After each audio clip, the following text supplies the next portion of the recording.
سورۃ الروم، سورہ روم کا تعارف۔ مقام نزول، سورہ روم مکہ مکرمہ میں نازل ہوئی ہے۔ رکوع اور آیات کی تعداد، اس میں 6 رکوع اور 60 آیتیں ہیں۔ روم نام رکھنے کی وجہ، روم عیسائیوں کی مملکت کا نام ہے جس کا صدر مقام قسطنطنیہ تھا، اور اس سورت کی ابتدائی آیات میں یہ غیبی خبر دی گئی کہ ابھی تو رومی مغلوب ہو گئے ہیں لیکن ان قریب چند سالوں میں وہ مجوسیوں پر غالب آ جائیں گے۔ اس مناسبت سے اس کا نام سورہ روم رکھا گیا۔ سورہ روم کے مضامین، اس سورت کا مرکزی مضمون یہ ہے کہ اس میں اللہ تعالیٰ کی وحدانیت اور اس کی صفات، رسول کریم علیہ الصلوۃ والسلام کی رسالت پر ایمان لانے، قیامت کے دن دوبارہ زندہ کیے جانے اور آخرت میں اعمال کی جزا ملنے کو بیان کیا گیا ہے۔ نیز اس میں یہ چیزیں بیان کی گئی ہیں۔ نمبر 1، اس سورت کی ابتدا غیبی خبر سے کی گئی ہے کہ رومی ایرانیوں سے مغلوب ہونے کے بعد چند سالوں میں اللہ تعالیٰ کی مدد سے ایرانیوں پر غالب آ جائیں گے۔ قرآن پاک کی دی ہوئی یہ خبر حرف بہ حرف پوری ہوئی۔ رومی چند سالوں بعد ایرانیوں پر غالب آ گئے اور انہوں نے عراق میں رومیہ نامی ایک شہر کی بنیاد رکھی۔ قرآن پاک کی یہ غیبی خبر نبی کریم علیہ الصلوۃ والسلام کی نبوت پر زبردست دلیل ہے۔ نمبر 2، کفار کے علم کی حد بیان کی گئی اور اللہ تعالیٰ کی وحدانیت و قدرت پر دلائل دیے گئے۔ نمبر 3، مرنے کے بعد دوبارہ زندہ کیے جانے، قیامت قائم ہونے، نیک اعمال کرنے والے مسلمانوں کی جزا اور آخرت کا انکار کرنے والے کفار کی سزا کا بیان کیا گیا ہے۔ نمبر 4، اللہ تعالیٰ کی قدرت کی نشانیاں بیان کی گئیں۔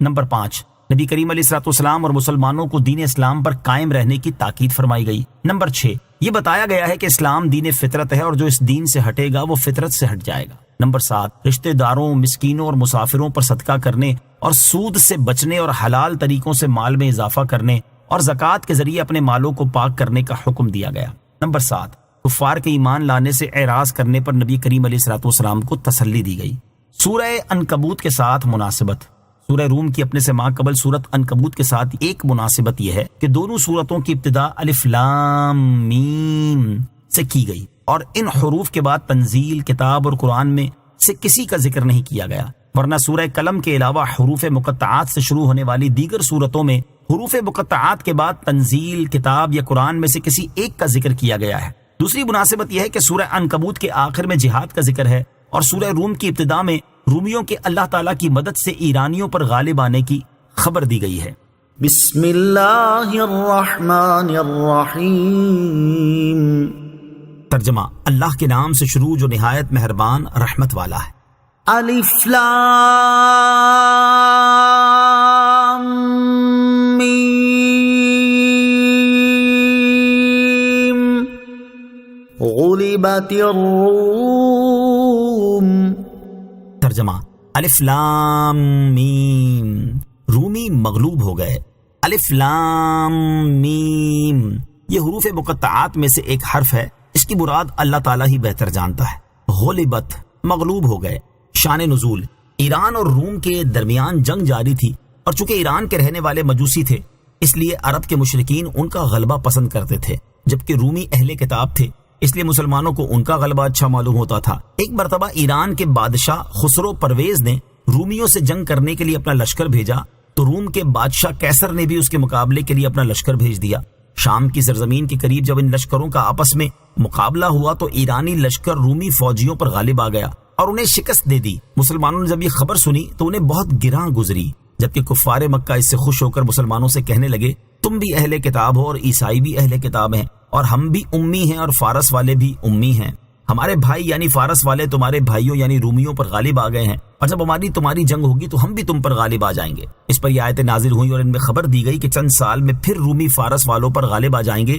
اور یہ غیبی خبر سید المرسلین صلی اللہ تعالی علیہ وسلم کی نبوت صحیح ہونے اور قرآن کریم کے اللہ تعالیٰ کا کلام ہونے کی روشن دلیل ہے۔ حضرت ابوبکر صدیق رضی اللہ تعالی عنہ کا یقین، جب یہ آیتیں نازل ہوئی تو انہیں سن کر حضرت ابوبکر صدیق رضی اللہ تعالیٰ عنہ نے کفار مکہ میں جا کر اعلان کر دیا کہ اے مکے والو، تم اس وقت کی جنگ کے نتیجے سے خوش مت ہو، ہمیں ہمارے نبی صلی اللہ تعالی علیہ وسلم نے رومیوں کے غلبے کی خبر دے دی ہے، خدا کی قسم رومی ضرور فارس والوں پر غلبہ پائیں گے۔ ابی بن خلف کافر یہ سن کر آپ رضی اللہ تعالیٰ عنہ کے سامنے کھڑا ہو گیا، پھر اس کی اور آپ رضی اللہ تعالیٰ عنہ کے درمیان 100 اونٹ کی شرط لگ گئی کہ اگر 9 سال میں رومی فارس والوں پر غالب نہ آئے تو حضرت ابوبکر صدیق رضی اللہ تعالیٰ عنہ ابی بن خلف کو 100 اونٹ دیں گے، اور اگر رومی غالب آ جائیں تو ابی بن خلف حضرت ابوبکر صدیق رضی اللہ تعالیٰ عنہ کو 100 اونٹ دے گا۔ جب یہ شرط لگی اس وقت تک جوئے کی حرمت نازل نہ ہوئی تھی۔ 7 سال کے بعد اس خبر کی سچائی ظاہر ہوئی اور صلح حدیبیہ یا جنگ بدر کے دن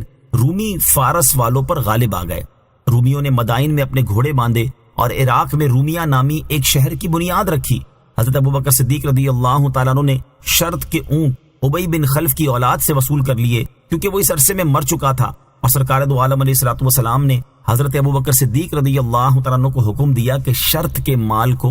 صدقہ کر دیں۔ حربی کفار کے ساتھ خرید و فروخت سے متعلق ایک مسئلہ۔ امام اعظم ابو حنیفہ اور امام محمد رحمۃ اللہ تعالی علیہما کے نزدیک حربی کفار کے ساتھ عقود فاسدہ وغیرہ جائز ہیں، اور حضرت ابوبکر صدیق رضی اللہ تعالیٰ عنہ کا شرط لگانے والا واقعہ ان کی دلیل ہے۔ یاد رہے کہ اس مسئلے کی کچھ تفصیلات ہیں، اس لیے عوام الناس کو چاہیے کہ علماء کرام سے اس مسئلے کی تفصیل معلوم کیے بغیر از خود اس پر عمل نہ کرے۔ فی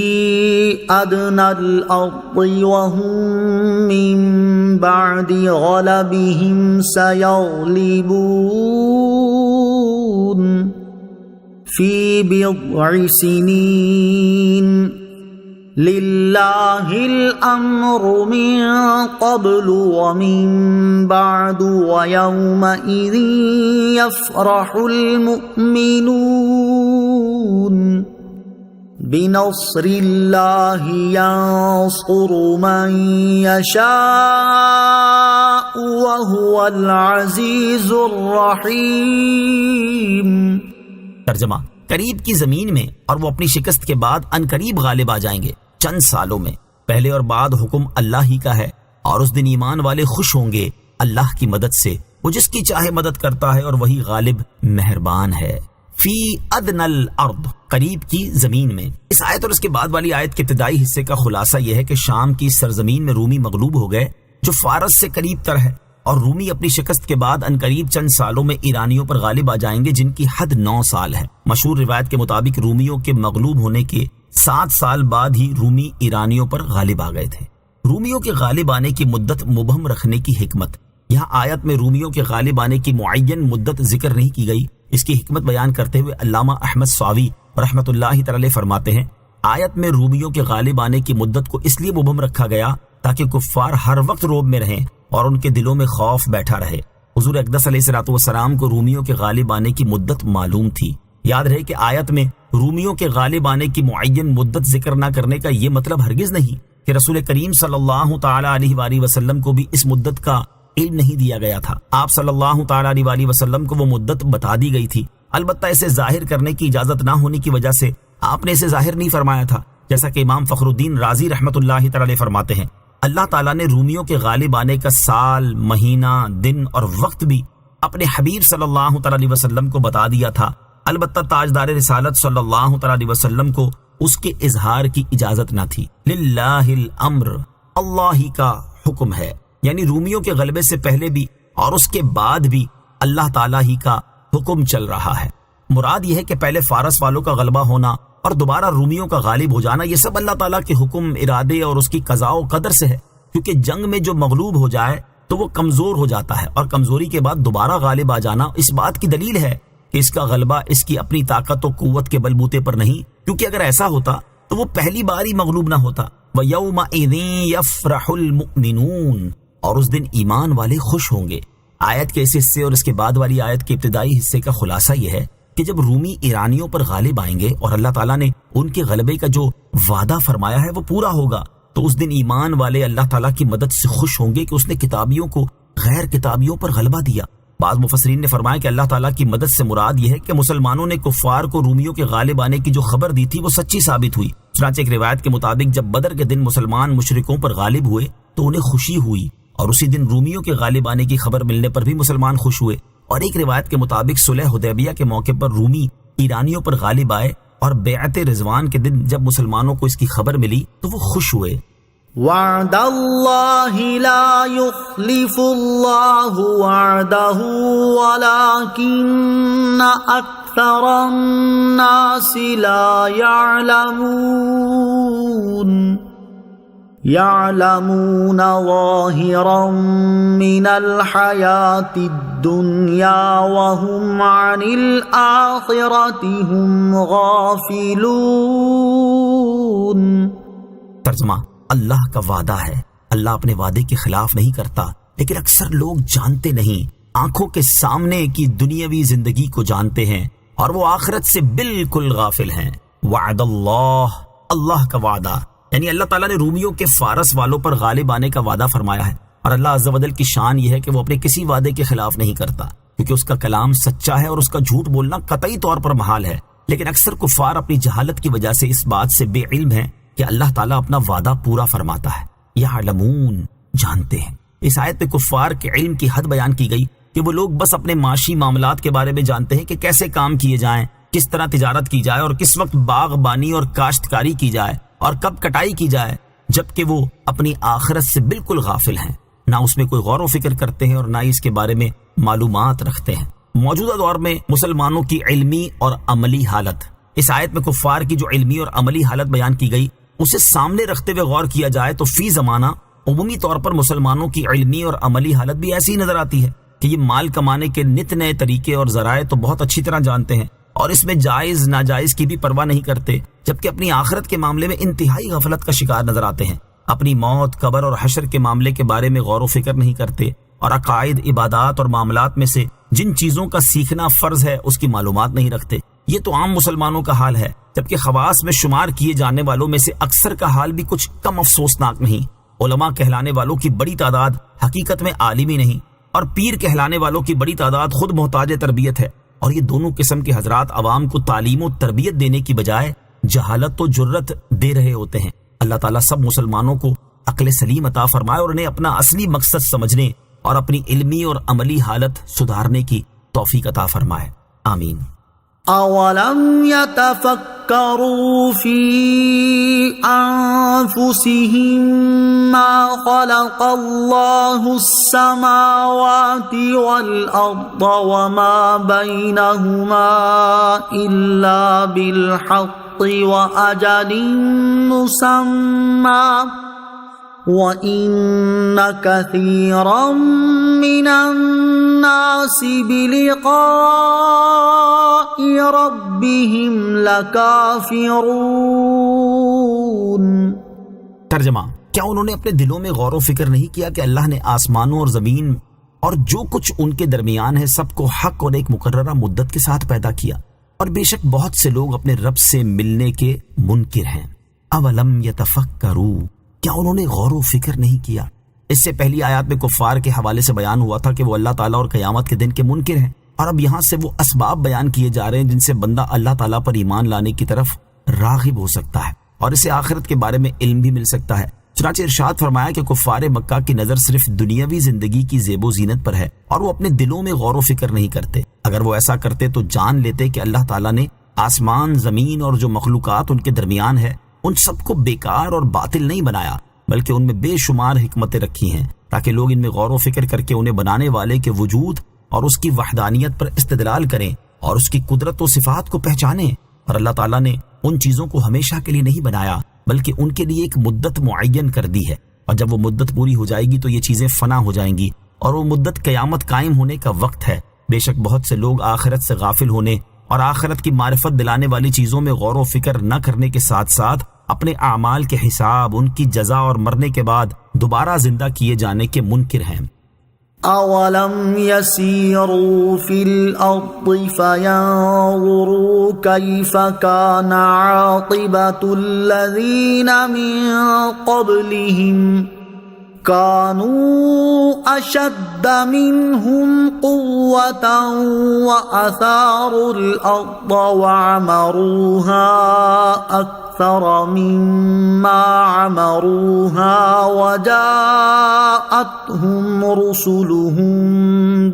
بالبينات فما كان الله ليظلمهم ولكن كانوا أنفسهم يظلمون۔ ترجمہ، اور کیا انہوں نے زمین میں سفر نہ کیا کہ دیکھتے کہ ان سے پہلے لوگوں کا انجام کیسا ہوا؟ وہ ان سے زیادہ طاقتور تھے اور انہوں نے زمین میں ہل چلائے، اور انہوں نے زمین کو اس سے زیادہ آباد کیا جتنا انہوں نے آباد کیا ہے، اور ان کے رسول ان کے پاس روشن نشانیاں لائے تو اللہ کی یہ شان نہ تھی کہ ان پر ظلم کرتا، ہاں وہ خود ہی اپنی جانوں پر ظلم کرتے تھے۔ اولم یسیروا فی الارض، اور کیا انہوں نے زمین میں سفر نہ کیا؟ یعنی کیا اللہ تعالیٰ کو جھٹلانے والے اور آخرت سے غافل کفار نے زمین میں سفر نہیں کیا تاکہ وہ دیکھ لیتے کہ ان سے پہلے رسولوں کو جھٹلانے والے لوگوں کا انجام کیا ہوا؟ رسولوں کو جھٹلانے کی وجہ سے انہیں ہلاک کر دیا گیا، اور اب ان کے اجڑے ہوئے دیار اور ان کی ہلاکت و بربادی کے آثار عبرت کا سامان ہیں۔ ان قوموں کا حال یہ تھا کہ وہ لوگ اہل مکہ سے زیادہ طاقتور تھے، اور انہوں نے زمین میں ہل چلائے اور زمین کو اس سے زیادہ آباد کیا جتنا ان اہل مکہ نے آباد کیا ہے۔ لیکن جب ان کے رسول ان کے پاس روشن نشانیاں لے کر آئے تو وہ ان پر ایمان نہ لائے۔ اس کی وجہ سے ان کا انجام یہ ہوا کہ اللہ تعالیٰ نے انہیں ہلاک کر دیا، اور اللہ تعالیٰ کی یہ شان نہ تھی کہ وہ ان کے حقوق کم کر کے اور انہیں جرم کے بغیر ہلاک کر کے ان پر ظلم کرتا۔ ہاں، رسولوں کی تکذیب کرنے کی وجہ سے اپنے آپ کو عذاب کا مستحق بنا کر وہ خود ہی اپنی جانوں پر ظلم کرتے تھے۔ ثم كان عاقبة الذين أساءوا السوء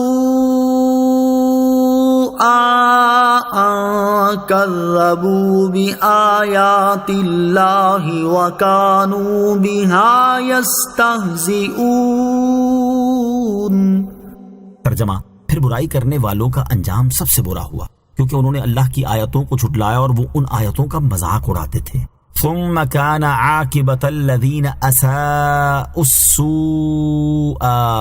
پھر برائی کرنے والوں کا انجام سب سے برا ہوا۔ اس آیت کا ایک معنی یہ ہے کہ گناہوں کا ارتکاب کرتے رہنے والوں کا انجام یہ ہوا کہ اللہ تعالیٰ نے ان کے دلوں پر مہر لگا دی، حتیٰ کہ برے اعمال کی وجہ سے وہ لوگ اللہ تعالیٰ کی آیتوں کو جھٹلانے لگے اور ان آیتوں کا مذاق اڑانے لگ گئے۔ دوسرا معنی یہ ہے کہ وہ لوگ جنہوں نے برے اعمال کیے یعنی کفر کیا تو ان کا انجام سب سے برا ہوا کہ دنیا میں انہیں عذاب نازل کر کے ہلاک کر دیا گیا، اور آخرت میں ان کے لیے جہنم ہے۔ اس کی وجہ یہ ہے کہ انہوں نے اللہ تعالیٰ کے رسولوں پر نازل ہونے والی آیتوں کو جھٹلایا اور وہ ان آیتوں کا مذاق اڑاتے تھے۔ بدعقیدگی اور گناہوں کا بنیادی سبب اس آیت کی پہلی تفسیر سے معلوم ہوا کہ برے اعمال پر اصرار کی وجہ سے انسان برے عقیدے اختیار کر جاتا ہے، لہٰذا ہر ایک کو برے اعمال سے بچنے کی شدید حاجت ہے تاکہ وہ بدعقیدگی سے محفوظ رہے۔ کفر سے بچنے کے لیے گناہوں سے بچنا چاہیے اور گناہوں سے بچنے کے لیے مشتبہ چیزوں سے بچنا چاہیے۔ اس سلسلے میں یہ حدیث پاک سماعت کیجیے۔ حضرت نعمان بن بشیر رضی اللہ تعالی عنہ سے روایت ہے اور یہ مسلم شریف کی حدیث ہے۔ رسول اللہ صلی اللہ تعالی علیہ وسلم نے ارشاد فرمایا،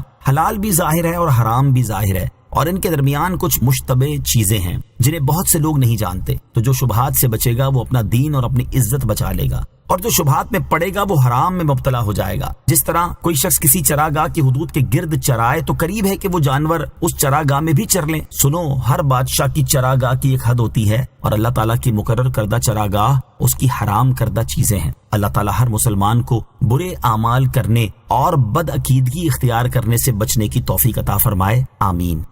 اللہ یبدأ الخلق ثم یعیدہ ثم الیہ ترجعون۔ ترجمہ: اللہ پہلے بناتا ہے پھر وہ دوبارہ بنائے گا، پھر اس کی طرف تم پھیرے جاؤ گے۔ اللہ یبدأ الخلق، اللہ پہلے بناتا ہے، یعنی اللہ تعالیٰ تمام مخلوق کو پہلی بار پیدا فرماتا ہے اور اس میں اللہ تعالیٰ کا کوئی شریک اور مددگار نہیں، بلکہ اس نے اکیلے ہی اپنی قدرت کاملہ سے مخلوق کو پیدا فرمایا ہے، پھر وہ اسے فنا اور معدوم کرنے کے بعد قیامت کے دن دوبارہ نئے سرے سے اسی طرح درست بنائے گا جیسے پہلی بار بنایا تھا۔ پھر دوبارہ بننے کے بعد تمام مخلوق اسی کی طرف لوٹائی جائے گی اور سب کو جمع کیا جائے گا تاکہ ان کے درمیان فیصلہ کیا جائے، اور اللہ تعالیٰ برائی کرنے والوں کو ان کے اعمال کا بدلہ دے گا اور نیکی کرنے والوں کو نہایت اچھا صلہ عطا فرمائے گا۔ وَيَوْمَ تَقُومُ السَّاعَةُ يُبْلِسُ الْمُجْرِمُونَ وَلَمْ يَكُنْ لَهُم مِّن شُرَكَائِهِمْ شُفَعَاءُ وَكَانُوا بِشُرَكَائِهِمْ كَافِرِينَ۔ وَيَوْمَ تَقُومُ السَّاعَةُ يَوْمَئِذٍ يَتَفَرَّقُونَ۔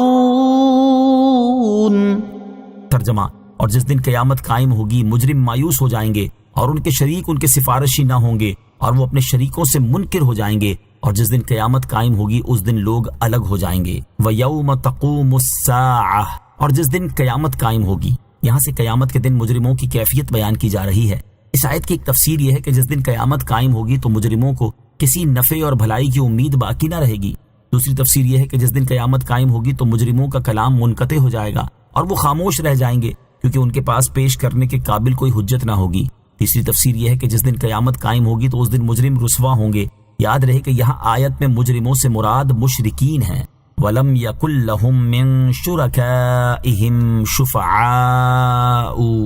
اور ان کے شریک ان کے سفارشی نہ ہوں گے، یعنی سفارش کی امید پر مشرکین جن بتوں کو پوجتے تھے وہ قیامت کے دن ان کی سفارش کر کے انہیں اللہ تعالیٰ کے عذاب سے نہ بچائیں گے، اور مشرکین اپنے معبودوں سے مایوس ہو کر ان کا انکار کر دیں گے اور ان سے برات کا اظہار کریں گے۔ وَيَوْمَ تَقُومُ السَّاعَةُ، اور جس دن قیامت قائم ہوگی، ارشاد فرمایا کہ جس دن قیامت قائم ہوگی اس دن مسلمان اور کافر ایک دوسرے سے ایسے الگ الگ ہو جائیں گے کہ آئندہ پھر کبھی جمع نہ ہوں گے، اور یہ اس طرح ہوگا کہ حساب کے بعد اہل جنت کو جنت میں داخل کر دیا جائے گا اور کفار کو جہنم میں پھینک دیا جائے گا۔ اس کی مزید تفصیل اگلی آیات میں ہے۔ فَأَمَّا الَّذِينَ آمَنُوا وَعَمِلُوا الصَّالِحَاتِ فَهُمْ فِي رَغْبَةٍ يُحْبَرُونَ وَأَمَّا الَّذِينَ كَفَرُوا وَكَذَّبُوا بِآيَاتِنَا وَلِقَاءِ الْآخِرَةِ فَأُولَئِكَ فِي الْعَذَابِ مُحْضَرُونَ۔ ترجمہ، تو وہ جو ایمان لائے اور انہوں نے اچھے کام کیے تو وہ جنت کے باغ میں خوش رکھے جائیں گے، اور جو کافر ہوئے اور انہوں نے ہماری آیتوں اور آخرت کے ملنے کو جھٹلایا تو وہ عذاب میں حاضر کیے جائیں گے۔ فَأَمَّا الَّذِينَ آمَنُوا، تو وہ جو ایمان لائے۔ اس آیت اور اس کے بعد والی آیت میں مومن اور کافر کے الگ الگ ہونے کی تفصیل بیان کی گئی ہے۔ اس آیت میں فرمایا گیا کہ جو لوگ ایمان لائے اور انہوں نے اچھے کام کیے تو جنت کے باغات میں ان کا اکرام کیا جائے گا جس سے وہ خوش ہوں گے۔ ایک قول یہ ہے کہ یہ خاطرداری جنتی نعمتوں کے ساتھ ہوگی، اور ایک قول یہ بھی ہے کہ خاطرداری سے مراد سماع ہے، کہ انہیں طرب انگیز یعنی شادمانی کے نغمات سنائے جائیں گے جو اللہ تبارک و تعالیٰ کی تسبیح پر مشتمل ہوں گے۔ جنت میں شادمانی کے نغمات کن لوگوں کو سنائے جائیں گے؟ جو لوگ دنیا میں گانے باجے سننے سے بچنے والے اور لہو و لعب اور آلات موسیقی سے دور رہنے والے ہوں گے تو ان خوش نصیب حضرات کو جنت میں شادمانی کے نغمات سنائے جائیں گے، جیسا کہ حضرت جابر بن عبداللہ رضی اللہ تعالیٰ عنہ سے روایت ہے، رسول اللہ صلی اللہ تعالیٰ علیہ وسلم نے ارشاد فرمایا، جب قیامت کا دن آئے گا تو اللہ تعالیٰ ارشاد فرمائے گا وہ لوگ کہاں ہیں جو اپنے کانوں اور اپنی آنکھوں کو شیطان کے آلات موسیقی سے بچایا کرتے تھے، انہیں الگ کر دو۔ چنانچہ انہیں مشک اور عنبر کی کتابوں میں الگ کر دیا جائے گا۔ پھر اللہ تعالیٰ فرشتوں سے فرمائے گا انہیں میری تسبیح، تحمید و تحلیل سناؤ، تو وہ فرشتے ایسی آوازوں سے اللہ تعالیٰ کی تسبیح بیان کریں گے جیسی سننے والوں نے نہ سنی ہوگی۔ وَأَمَّا الَّذِينَ كَفَرُوا، اور جو کافر ہوئے، یعنی جو کافر ہوئے اور انہوں نے ہماری آیتوں اور آخرت کے دن دوبارہ زندہ کیے جانے اور حساب و جزا کا انکار کیا تو وہ عذاب میں داخل کر دیے جائیں گے، اور اس عذاب میں نہ تخفیف ہوگی اور نہ ہی وہ اس سے کبھی نکلیں گے۔ فَسُبْحَانَ اللَّهِ حِينَ تُمْسُونَ وَحِينَ تُصْبِحُونَ۔ ترجمہ، تو اللہ کی پاکی بیان کرو جب شام کرو اور جب صبح کرو۔ فسبحان اللہ، تو اللہ کی پاکی بیان کرو، یعنی اے عقل مندوں، جب تم نے نیک اعمال کرنے والے مومنوں کو ملنے والا ثواب اور نعمتیں یوں ہی جھٹلانے والے کفار کو ہونے والے عذاب کے بارے میں جان لیا تو تم صبح و شام ہر اس چیز سے اللہ تعالیٰ کی پاکی بیان کرو جو اس کی شان کے لائق نہیں۔ یہاں اللہ تعالیٰ کی پاکی بیان کرنے سے متعلق مفسرین کا ایک قول یہ بھی ہے کہ اس سے مراد نماز ادا کرنا ہے۔ حضرت عبداللہ ابن عباس رضی اللہ تعالیٰ عنہما سے دریافت کیا گیا کہ کیا 5 نمازوں کا بیان قرآن پاک میں ہے؟ آپ رضی اللہ تعالیٰ عنہ نے فرمایا ہاں، اور یہ آیت تلاوت فرمائی اور فرمایا کہ ان میں 5 نمازیں اور ان کے اوقات مذکور ہیں۔ اللہ تعالیٰ کی حمد و ثنا اور تسبیح بیان کرنے کے فضائل، احادیث میں اللہ تعالیٰ کی حمد و ثنا اور تسبیح بیان کرنے کی بہت سی فضیلتیں وارد ہیں۔ یہاں ان میں سے 2 فضائل سماعت کیجیے۔ نمبر 1، بخاری شریف کی حدیث ہے، حضرت ابو ہریرہ رضی اللہ تعالیٰ عنہ سے روایت ہے، نبی اکرم صلی اللہ تعالیٰ علیہ وآلہ وسلم نے ارشاد فرمایا، 2 کلمے ایسے ہیں جو زبان پر ہلکے ہیں، میزان عمل میں بھاری ہیں اور اللہ تعالیٰ کو بہت پسند ہیں۔ وہ 2 کلمے یہ ہیں، سبحان اللہ و بحمدہ سبحان اللہ العظیم۔ حدیث نمبر 2، حضرت ابو سعید خدری اور حضرت ابو ہریرہ رضی اللہ تعالیٰ عنہما سے روایت ہے، رسول کریم صلی اللہ تعالیٰ علیہ وآلہ وسلم نے ارشاد فرمایا، اللہ تعالیٰ نے کلام میں سے 4 چیزوں کو پسند فرما لیا ہے۔ نمبر 1 سبحان اللہ، نمبر 2 الحمدللہ، نمبر 3 لا الہ الا اللہ، نمبر 4 اللہ اکبر۔ جس نے سبحان اللہ کہا تو اللہ تعالیٰ اس کے لیے 20 نیکیاں لکھ دیتا ہے اور اس کے 20 گناہ مٹا دیتا ہے۔ جس نے الحمدللہ کہا تو اس کے لیے بھی اسی کی مثل ہے۔ جس نے لا الہ الا اللہ کہا تو اس کے لیے بھی اسی کی مثل ہے، اور جس نے اپنی طرف سے الحمدللہ رب العالمین کہا تو اس کے لیے 30 نیکیاں لکھی جائیں گی اور اس کے 30 گناہ مٹا دیے جائیں گے۔ حین تمسون وحین تصبحون، جب شام کرو اور جب صبح کرو۔ دوسرے قول کے مطابق اس آیت میں 3 نمازوں کا بیان ہوا، شام میں مغرب اور عشاء کی نمازیں آ گئیں، جبکہ صبح میں نماز فجر آ گئی۔ وَلَهُ الْحَمْدُ فِي السَّمَاوَاتِ وَالْأَرْضِ وَعَشِيًّا وَحِينَ تُظْهِرُونَ۔ ترجمہ، اور اسی کے لیے تعریف ہے آسمانوں اور زمین میں، اور اس وقت جب دن کا کچھ حصہ باقی ہو اور جب تم دوپہر کرو۔ وَعَشِيًّا وَحِينَ تُظْهِرُونَ، اور جب دن کا کچھ حصہ باقی ہو اور جب تم دوپہر کرو۔ اس آیت کا ایک معنی یہ ہے کہ جب کچھ دن باقی ہو اور جب تم دوپہر کرو تو اس وقت تسبیح کرو۔ دوسرا معنی یہ ہے کہ جب کچھ دن باقی ہو اور جب تم دوپہر کرو تو اس وقت نماز ادا کرو۔ اس میں نماز عصر اور نماز ظہر کا بیان ہوا۔ نماز کے لیے یہ 5 اوقات مقرر فرمائے جانے کی حکمت۔ یاد رہے کہ نماز کے لیے یہ 5 اوقات اس لیے مقرر فرمائے گئے کہ افضل اعمال وہ ہیں جو ہمیشہ ہوں، اور انسان یہ قدرت نہیں رکھتا کہ اپنے تمام اوقات نماز میں صرف کرے، کیونکہ اس کے ساتھ کھانے پینے وغیرہ کے حوائج جو ضروریات ہیں۔ تو اللہ تعالیٰ نے بندوں پر عبادت میں تخفیف فرمائی اور دن کے شروع، درمیان اور آخر میں، جبکہ رات کے شروع اور آخر میں نمازیں مقرر کیں، تاکہ ان اوقات کے اندر نماز میں مشغول رہنا دائمی عبادت کے حکم میں ہو۔ يخرج الحي من الميت ويخرج الميت من الحي ويحيي الأرض بعد موتها وكذلك تخرجون۔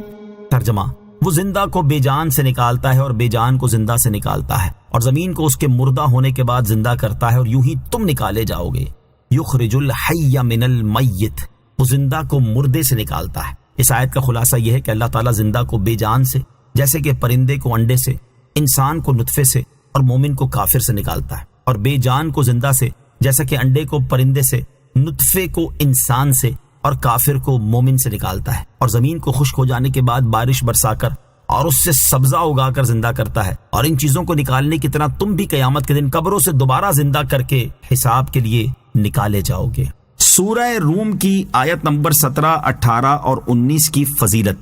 حضرت عبداللہ بن عباس رضی اللہ تعالیٰ عنہما سے روایت ہے، حضور اقدس علیہ الصلوۃ والسلام نے ارشاد فرمایا، جس نے صبح کے وقت یہ کہا، فسبحان اللہ حین تمسون وحین تصبحون وَلَهُ الْحَمْدُ فِي السَّمَاوَاتِ وَالْأَرْضِ وَعَشِيًّا وَحِينَ تُظْهِرُونَ يُخْرِجُ الْحَيَّ مِنَ الْمَيِّتِ وَيُخْرِجُ الْمَيِّتَ مِنَ الْحَيِّ وَيُحْيِي الْأَرْضَ بَعْدَ مَوْتِهَا وَكَذَلِكَ تُخْرَجُونَ۔ تو اس دن میں جو نیکی اس سے چھوٹ گئی اس کا ثواب پالے گا، اور جو شام کے وقت یہ کہہ دے تو اس رات میں جو نیکی اس سے چھوٹ گئی اس کا ثواب پالے گا۔ مفتی احمد یار خان نعیمی رحمۃ اللہ تعالی فرماتے ہیں، نیکی چھوٹ جانے سے مراد نوافل نیکیاں چھوٹ جانا ہے، یا فرائض عبادات میں نقصان یعنی کمی رہ جانا ہے۔ یعنی رب تعالیٰ اس آیت کریمہ کی برکت سے بہت سی نفلی نیکیوں کا اجر عطا فرمائے گا، اور اگر آج دن رات کے فرائض میں کچھ نقصان واقع ہو گیا ہوگا تو رب تعالیٰ نقصان پورا فرما دے گا۔ اس حدیث کا یہ مطلب ہرگز نہیں کہ تمام فرائض و واجبات چھوڑ دو، صرف یہی آیت صبح و شام پڑھ لیا کرو۔ وَمِنْ آيَاتِهِ أَنْ خَلَقَكُم مِّن تُرَابٍ ثُمَّ إِذَا أَنْتُمْ بَشَرٌ تَنْتَشِرُونَ۔ ترجمہ، اور اس کی نشانیوں سے ہے کہ اس نے تمہیں مٹی سے پیدا کیا، پھر جبھی تم انسان ہو جو دنیا میں پھیلے ہوئے ہو۔ وَمِنْ آيَاتِهِ، اور اس کی نشانیوں سے ہے۔ اس آیت میں اللہ تعالیٰ کی وحدانیت اور قدرت پر انسان کی پیدائش سے استدلال کیا جا رہا ہے۔ اس کا خلاصہ یہ ہے کہ اے لوگو، اللہ تعالیٰ نے تمہیں مٹی سے پیدا کیا اور جیتا جاگتا انسان بنایا، اور مٹی ایک بے جان چیز ہے جس میں حیات اور حرکت کا کوئی اثر نہیں ہے۔ پھر یہی نہیں بلکہ تمہارے اندر شعور اور عقل پیدا کی، خیالات، احساسات اور جذبات پیدا کیے، گفتگو کرنے اور چیزوں میں تصرف کرنے کی قدرت دی، اور یہ سب چیزیں مٹی کا بنیادی جزو نہیں ہیں۔ پھر تم لوگ اپنی اور اپنی صفات کی پیدائش کے بعد مختلف اغراض و مقاصد کی وجہ سے دنیا میں پھیلے ہوئے ہو۔ اگر تم ان چیزوں میں غور کرو گے تو تم پر ظاہر ہو جائے گا کہ جس نے انسان کو پیدا کیا وہ واحد ہے، اس کا کوئی شریک نہیں، اور وہ کامل قدرت رکھتا ہے۔ اور وہ جو مٹی جیسی بے جان چیز سے جیتا جاگتا انسان بنانے کی قدرت رکھتا ہے، وہ انسانوں کی موت کے بعد انہیں دوبارہ زندہ کرنے پر بھی قادر ہے۔ نوٹ: آیت میں جو یہ فرمایا گیا کہ اس نے تمہیں مٹی سے پیدا کیا، اس سے مراد یہ ہے کہ اللہ تعالیٰ نے انسانوں کی اصل حضرت آدم علیہ السلام کو مٹی سے پیدا کیا، اور جب انہیں مٹی سے پیدا کیا گیا ہے تو گویا کہ دیگر انسانوں کو بھی مٹی سے پیدا کیا گیا ہے۔ انسان کی مرحلہ وار تخلیق کا بیان۔ یہاں آیت کے ابتدائی حصے میں انسان کی مرحلہ وار تخلیق کا اجمالی بیان ہے، جبکہ اس کا تفصیلی بیان اس آیت میں ہے۔ چنانچہ اللہ تعالیٰ ارشاد فرماتا ہے: يا أيها الناس إن كنتم في ريب من البعث فإنا خلقناكم من تراب ثم من نطفة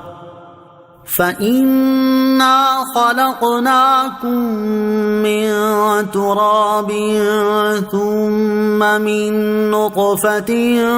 ثم من علقة ثم من مضغة مخلقة وغير مخلقة لنبين لكم وَنُقِرُّ فِي الْأَرْحَامِ مَا نَشَاءُ إِلَىٰ أَجَلٍ مُّسَمًّى ثُمَّ نُخْرِجُكُمْ طِفْلًا ثُمَّ لِتَبْلُغُوا أَشُدَّكُمْ وَمِنكُم مَّن يُتَوَفَّىٰ وَمِنكُم مَّن يُرَدُّ إِلَىٰ أَرْذَلِ الْعُمُرِ لِكَيْ لَا يَعْلَمَ مِن بَعْدِ عِلْمٍ شَيْئًا۔ ترجمہ: اے لوگو، اگر تمہیں قیامت کے دن اٹھنے کے بارے میں کچھ شک ہو تو اس بات پر غور کر لو کہ ہم نے تمہیں مٹی سے پیدا کیا، پھر پانی کی ایک بوند سے، پھر جمے ہوئے خون سے، پھر گوشت کی بوٹی سے جس کی شکل بن چکی ہوتی ہے اور ادھوری بھی ہوتی ہے، تاکہ ہم تمہارے لیے اپنی قدرت کو ظاہر فرمائیں، اور ہم ماؤں کے پیٹ میں جسے چاہتے ہیں اسے ایک مقرر مدت تک ٹھہرائے رکھتے ہیں، پھر تمہیں بچے کی صورت میں نکالتے ہیں، پھر عمر دیتے ہیں تاکہ تم اپنی جوانی کو پہنچو، اور تم میں کوئی پہلے ہی مر جاتا ہے اور کوئی سب سے نکمی عمر کی طرف لوٹایا جاتا ہے، تاکہ بالآخر جاننے کے بعد کچھ نہ جانے۔ تخلیق کے ان مراحل میں غور و فکر کرنے سے انسان اللہ تعالیٰ کی قدرت اور وحدانیت کی معرفت حاصل کر سکتا ہے، اور کفار میں سے جو شخص انصاف کی نظر سے ان میں غور و فکر کرے گا تو کوئی بعید نہیں کہ وہ ایمان اور ہدایت کی عظیم سعادت سے سرفراز ہو جائے۔ وَمِنْ آيَاتِهِ أَنْ خَلَقَ لَكُم مِّنْ أَنفُسِكُمْ أَزْوَاجًا لِتَسْكُنُوا إِلَيْهَا وَجَعَلَ بَيْنَكُم مَّوَدَّةً وَرَحْمَةً إِنَّ فِي ذَلِكَ لَآيَاتٍ لِقَوْمٍ يَتَفَكَّرُونَ۔ ترجمہ: اور اس کی نشانیوں سے ہے کہ اس نے تمہارے لیے تمہاری ہی جنس سے جوڑے بنائے تاکہ تم ان کی طرف آرام پاؤ، اور تمہارے درمیان محبت اور رحمت رکھی۔ بے شک اس میں غور و فکر کرنے والوں کے لیے نشانیاں ہیں۔ وَمِنْ آیَاتِهِ، اور اس کی نشانیوں سے ہے۔ ارشاد فرمائے کہ اللہ تعالیٰ کی قدرت کی نشانیوں میں سے ایک یہ ہے کہ اللہ تعالیٰ نے تمہارے لیے تمہاری ہی جنس سے عورتیں بنائیں جو شرعی نکاح کے بعد تمہاری بیویاں بنتی ہیں تاکہ تم ان سے سکون حاصل کرو۔ اور اگر اللہ تعالیٰ حضرت آدم علیہ السلام کی اولاد میں صرف مرد پیدا فرماتا اور عورتوں کو ان کے علاوہ کسی دوسری جنس جیسے جنات یا حیوانات سے پیدا فرماتا تو مردوں کو عورتوں سے سکون حاصل نہ ہوتا بلکہ ان میں نفرت پیدا ہوتی، کیونکہ دو مختلف جنسوں کے افراد میں ایک دوسرے کی طرف میلان نہیں ہوتا اور وہ ایک دوسرے سے سکون حاصل نہیں کر سکتے۔ پھر انسانوں پر اللہ تعالیٰ کی یہ کمال رحمت ہے کہ مردوں کے لیے ان کی جنس سے عورتیں بنانے کے ساتھ ساتھ شوہر اور بیوی کے درمیان محبت اور رحمت رکھی کہ پہلی کسی معرفت اور کسی قرابت کے بغیر ایک دوسرے کے ساتھ محبت اور ہمدردی ہو جاتی ہے۔ بے شک ان چیزوں میں غور و فکر کرنے والوں کے لیے اللہ تعالیٰ کی عظمت اور قدرت پر دلالت کرنے والی نشانیاں ہیں۔ اگر وہ ان میں غور کریں گے تو انہیں معلوم ہو جائے گا کہ جس نے دنیا کے نظام کو اس احسن انداز میں قائم رکھا ہوا ہے صرف وہی عبادت کا مستحق اور کامل قدرت والا ہے۔ اسلامی معاشرے اور مغربی معاشرے میں خاندانی نظام میں اختلاف کی وجہ سے ہونے والا فرق۔ اسلامی معاشرے میں خاندانی نظام قائم کرنے اور اسے برقرار رکھنے کو خاص اہمیت دی گئی ہے، اور اس نظام کی عمارت چونکہ مرد اور عورت کے درمیان شوہر اور بیوی کے رشتے کی بنیاد پر ہی کھڑی ہو سکتی ہے، اس لیے اسلامی معاشرے میں اس بنیاد کو مضبوط تر بنانے کے خصوصی اقدامات کیے گئے ہیں۔ ان میں سے ایک یہ ہے کہ عورت اور مرد کے ازدواجی رشتے میں ذہنی اور قلبی سکون اور باہمی ذمہ داریوں کی تقسیم کو اصل بنیاد بنایا، اور ازدواجی تعلقات قائم کرنے کو ذہنی سکون حاصل کرنے کا ذریعہ ہونے کی حیثیت دی ہے۔ اور جب شوہر کو اپنی بیوی سے ذہنی سکون ملے گا تو ان کی باہمی زندگی پرسکون ہوگی، اور جب میاں بیوی ایک دوسرے کے لیے اطمینان اور سکون کا ذریعہ ہوں گے تو ان سے بننے والا خاندان بھی خوشیوں بھرا ہوگا، اور جب ہر خاندان اس دولت سے مالا مال ہوگا تو معاشرہ خود ہی امن و سکون کا گہوارہ بن جائے گا۔ یہاں ہر صاحب عقل آدمی اس بات کا مشاہدہ کر سکتا ہے کہ معاشرے میں جہاں اسلامی تعلیمات پر عمل ہوتا ہے وہاں سکون اور چین نظر آتا ہے، اور جہاں عمل نہیں ہوتا وہاں بے چینی اور بے اطمینانی پیدا ہو جاتی ہے۔ چنانچہ اسلامی معاشرے کے مقابلے میں جب مغربی معاشرے پر نظر ڈالی جائے تو اس میں بسنے والے ذہنی سکون کی دولت سے محروم نظر آتے ہیں۔ اس کی وجہ یہ نہیں کہ ان کے دنیاوی علوم و فنون اور ٹیکنالوجی کی ترقی میں کوئی کمی باقی ہے جس کی بنا پر وہ بے سکون ہے، یا ان کے پاس مال و دولت کی کمی ہے جس کی وجہ سے وہ معاشی پریشانیوں کا شکار ہو کر ذہنی سکون سے محروم ہیں، بلکہ تمام تر ترقی، دولت، آسائشوں اور سہولتوں کی بہتات ہونے کے باوجود مغربی معاشرے میں بسنے والوں کے ذہنی سکون سے محروم ہونے کی بنیادی وجہ یہ ہے کہ انہوں نے صرف جنسی تسکین اور شہوت کی آسودگی کو بنیاد بنایا، جس کے لیے انہوں نے عورت کو بے راروی کی آزادی دے دی اور مرد کو یہ اختیار دیا کہ وہ کسی بھی عورت کے ساتھ اس کی رضامندی سے جنسی تعلقات قائم کر لے۔ جب مغربی معاشرے میں ذہنی سکون کی بجائے جنسی تسکین کو بنیاد بنایا گیا اور عورت کی حیثیت محض جنسی تسکین کا آلہ ہونے کی رکھی گئی تو اس کا نتیجہ یہ ہوا کہ اس معاشرے میں عورتوں، کنواری لڑکیوں اور بچیوں کا ناجائز بچوں کی مائیں بننا عام ہو گیا۔ بغیر شادی کے بچوں کی پیدائش اور انہیں قتل کر دیے جانے کی وارداتوں میں خطرناک حد تک اضافہ ہوا، طلاقوں کی شرح بہت بڑھ گئی، خاندانی نظام تباہ ہو کر رہ گیا، نفسیاتی اور ذہنی امراض میں مبتلا افراد کی تعداد بڑھنا شروع ہو گئی، اور آج یہ حال ہے کہ ذہنی اور نفسیاتی امراض کے اسپتال سب سے زیادہ وہاں ہیں۔ ذہنی مریضوں اور دماغی سکون کی دوائیں کھانے والوں کی تعداد بھی وہیں سب سے زیادہ ہے، اور پاگل خانوں کی زیادہ تعداد بھی وہیں پر ہے۔ لہٰذا مسلمانوں کو چاہیے کہ مغربی معاشرے کی اندھی پیروی کر کے اپنا ذہنی سکون اور خاندانی نظام تباہی کے دہانے پر لانے کی بجائے ان کے حالات سے عبرت حاصل کریں، اور اسلامی معاشرے کے اصول و قوانین پر عمل پیرا ہو کر ذہنی سکون حاصل کرنے اور خاندانی نظام کو تباہ ہونے سے بچانے کی بھرپور کوشش کریں۔ اللہ تعالیٰ عمل کی توفیق عطا فرمائے، آمین۔ عورت اپنے شوہر کے آرام اور سکون کا لحاظ رکھے۔ اس آیت سے معلوم ہوا کہ اللہ تعالیٰ نے عورت کو شوہر کے سکون اور آرام کے لیے پیدا فرمایا ہے، اور عورت سے سکون حاصل کرنے کا ایک ذریعہ شرعی نکاح کے بعد ازدواجی تعلق قائم کرنا ہے۔ لہٰذا عورتوں کو چاہیے کہ اگر کوئی شرعی یا طبعی عذر نہ ہو تو اپنے شوہر کو ازدواجی تعلق قائم کرنے سے منع نہ کریں، اور شوہروں کو بھی چاہیے کہ اپنی بیویوں کے شرعی یا طبعی عذر کا لحاظ رکھیں۔ جو عورت کسی عذر کے بغیر اپنے شوہر کو ازدواجی تعلق قائم کرنے سے منع کر دیتی ہے اس کے لیے ان دو احادیث میں بڑی عبرت ہے۔ نمبر 1، حضرت ابو ہریرہ رضی اللہ تعالیٰ عنہ سے روایت ہے، حضور اقدس صلی اللہ تعالیٰ علیہ وسلم نے ارشاد فرمایا، اس ذات کی قسم جس کے قبضہ قدرت میں میری جان ہے، جس شخص نے اپنی بیوی کو اپنے بستر پر بلایا اور بیوی آنے سے انکار کر دے تو اللہ تعالیٰ اس وقت تک اس عورت سے ناراض رہتا ہے جب تک اس کا شوہر اس سے راضی نہ ہو جائے۔ نمبر 2، حضرت ابو ہریرہ رضی اللہ تعالیٰ عنہ سے روایت ہے، مسلم شریف کی حدیث ہے، رسول اللہ صلی اللہ تعالیٰ علیہ وسلم نے ارشاد فرمایا، اگر مرد اپنی بیوی کو اپنے بستر پر بلائے اور وہ نہ آئے اور مرد بیوی سے ناراض ہو جائے تو صبح تک فرشتے اس عورت پر لعنت کرتے رہتے ہیں۔ لہٰذا ہر بیوی کو چاہیے کہ وہ اپنے شوہر کے آرام و سکون کا خاص طور پر لحاظ رکھے اور اسے اپنی طرف سے کسی طرح کی کوئی پریشانی نہ آنے دے۔ وَمِنْ آيَاتِهِ خَلْقُ السَّمَاوَاتِ وَالْأَرْضِ وَاخْتِلَافُ أَلْسِنَتِكُمْ وَأَلْوَانِكُمْ إِنَّ فِي ذَلِكَ لَآيَاتٍ لِّلْعَالِمِينَ۔ ترجمہ، اور آسمانوں اور زمین کی پیدائش اور تمہاری زبانوں اور رنگوں کا اختلاف اس کی نشانیوں میں سے ہے، بے شک اس میں علم والوں کے لیے نشانیاں ہیں۔ وَمِنْ آیَاتِهِ، اور اس کی نشانیوں سے ہے۔ اس سے پہلی 2 آیات میں اللہ تعالیٰ نے اپنی قدرت کی وہ نشانیاں بیان فرمائیں جو انسان کی اپنی ذات میں ہیں، جبکہ اس آیت میں خارجی کائنات کی تخلیق اور انسان کی لازمی صفات سے اپنی وحدانیت پر استدلال فرمایا ہے۔ آیت کا خلاصہ یہ ہے کہ اے لوگو، آسمانوں اور زمین کی پیدائش اور تمہاری زبانوں اور رنگوں کا اختلاف اللہ تعالیٰ کی قدرت کی نشانیوں میں سے ہے کہ تم آسمان کی طرف دیکھو کہ وہ انتہائی وسیع اور بلند ہے، اس میں رات کے وقت ستارے روشن ہوتے اور یہ آسمان کی زینت ہیں۔ اسی طرح زمین کی طرف دیکھو کہ کتنی طویل و عریض ہے، پانی کی طرح نرم نہیں بلکہ سخت ہے، اس پر پرہیبت پہاڑ نصب ہیں، اس پہ وسیع و عریض میدان، گھنے جنگلات اور ریت کے ٹیلے ہیں، دریا اور سمندر جاری ہیں، نباتات کا ایک سلسلہ قائم ہے، لہلہاتے ہوئے زرخیز کھیت، پھلوں سے لدے اور پھولوں کے مہکتے ہوئے باغات ہیں۔ یوں ہی تم اپنی زبانوں کے اختلاف پر غور کرو کہ کوئی عربی بولتا ہے، کوئی فارسی اور کوئی ان کے علاوہ دوسری زبان بولتا ہے۔ ایسے ہی تم اپنے رنگوں پر غور کرو کہ کوئی گورا ہے، کوئی کالا، کوئی گندمی، حالانکہ تم سب کی اصل ایک ہے اور تم سب حضرت آدم علیہ السلام کی اولاد ہو۔ اسی طرح تم اپنی جسمانی ساخت پر غور کرو کہ ہر انسان کی 2 آنکھیں، 2 ابرو، 1 ناک، 1 پیشانی، 1 منہ اور 2 گالیں ہیں، اور انسانوں کی تعداد اربوں میں ہونے کے باوجود کسی کا رنگ، چہرہ اور نقش دوسرے سے پورا نہیں ملتا، بلکہ ہر ایک دوسرے سے جدا ہی نظر آتا ہے۔ اور اگر ہر ایک کی شکل اور آواز ایک جیسی ہوتی تو ایک دوسرے کی پہچان مشکل ہو جاتی اور بے شمار مصلحتیں ختم ہو کر رہ جاتی۔ اچھے اخلاق والے اور برے اخلاق والے میں، دوست اور دشمن میں، اور دور والے اور قریبی میں امتیاز نہ ہو پاتا۔ اب تم یہ بتاؤ کہ کیا یہ سب چیزیں خود ہی وجود میں آ گئیں، یا یہ محض اتفاق ہے، یا یہ چند خداؤں نے مل کر یہ کارنامہ سر انجام دیا ہے؟ اگر ایسا ہے تو پھر آسمان و زمین میں ہزاروں سال سے اس قدر نظم اور تسلسل کیوں قائم ہے، اور اس میں کبھی اختلاف کیوں نہیں ہوا؟ ان زبانوں، رنگوں اور شکلوں کا خالق کون ہے؟ اگر تم علم اور انصاف کی نظر سے دیکھو گے تو جان لو گے کہ یہ سب صرف اللہ تعالیٰ کی قدرت کا شاہکار ہیں۔ اس کائنات کا کامل قدرت رکھنے والا ایک ہی خالق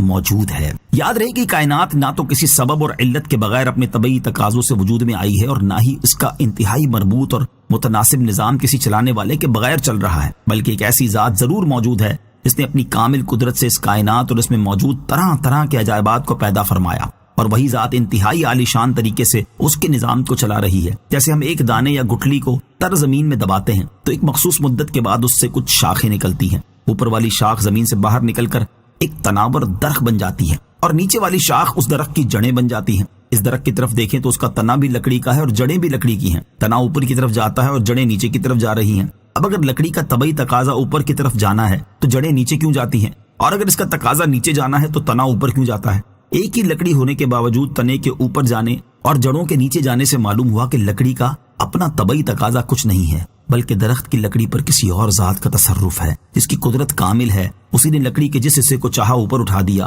اور جس حصے کو چاہا نیچے جھکا دیا۔ یوں ہی اس کائنات کے نظام کو دیکھیں تو نظر آئے گا کہ روزانہ سورج ایک مقررہ جہت سے طلوع ہوتا ہے اور ایک مقررہ جہت میں غروب ہو جاتا ہے۔ دن کے بعد رات آتی ہے اور رات کے بعد دن نکل آتا ہے۔ ہر سال اپنے اپنے موسموں میں کھیتیاں پروان چڑھتی ہیں، پھول اپنے وقت پر کھلتے ہیں، پھل اپنی مدت پر نکلتے ہیں۔ پوری دنیا میں خاص طریقے سے ہی انسان پیدا ہو رہے اور مخصوص مدت کے بعد مر رہے ہیں۔ حشرات الارض سے لے کر درندوں تک، چرندوں سے لے کر پرندوں تک، ہر ایک کی ساخت اور تخلیق اس کے حال کے مطابق ہے، اور ان کی ضرورت کے تمام اعضاء ان میں موجود ہیں۔ ہر ایک کی غذا اور اسے حاصل کرنے کا طریقہ مختلف ہے، اور ہر علاقے میں رہنے والے کا مزاج اسی علاقے کے ماحول کے مطابق ہے۔ تو کائنات کا یہ مربوط اور حسین نظام، حکیمانہ تدبیر اور ہر مخلوق کے حال کی رعایت دیکھ کر کوئی عقل مند ہرگز یہ نہیں کہہ سکتا کہ کسی خالق اور انتظام فرمانے والے کے بغیر خود بخود عدم سے وجود میں آ گیا، اور علم و حکمت کا یہ عجیب و غریب کارخانہ کسی چلانے والے کے بغیر چل رہا ہے،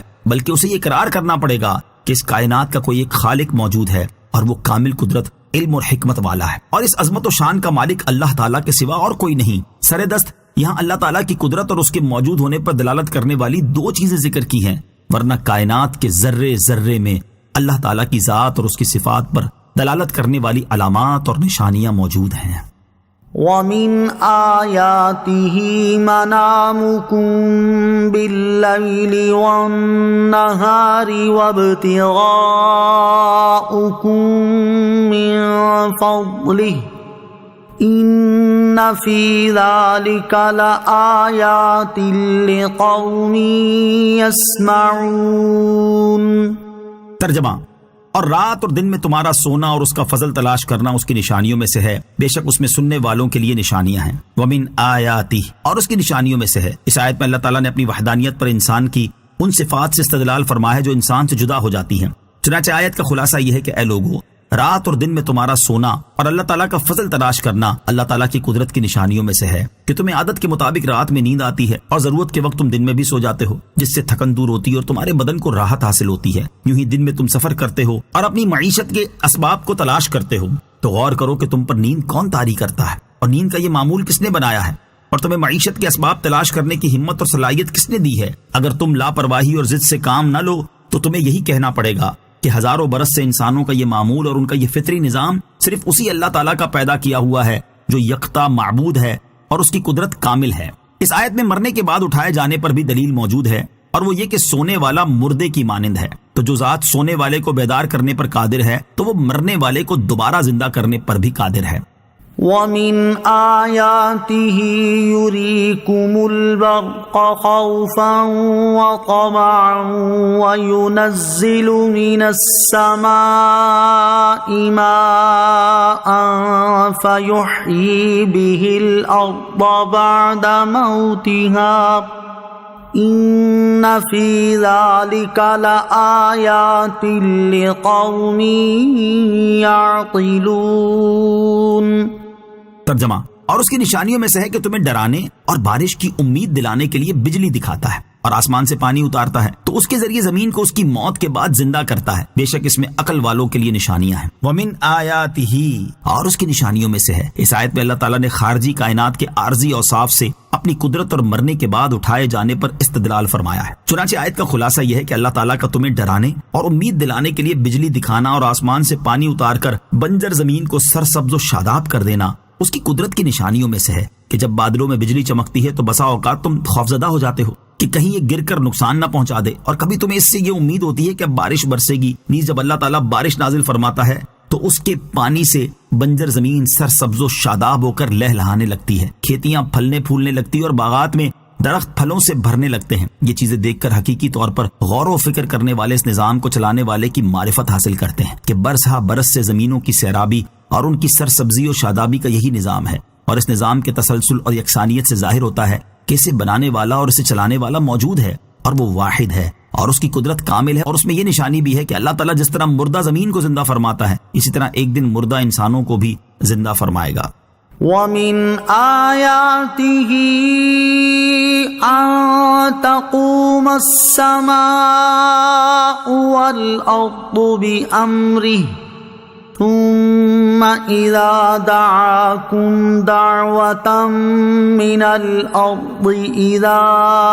أَنْتُمْ تَخْرُجُونَ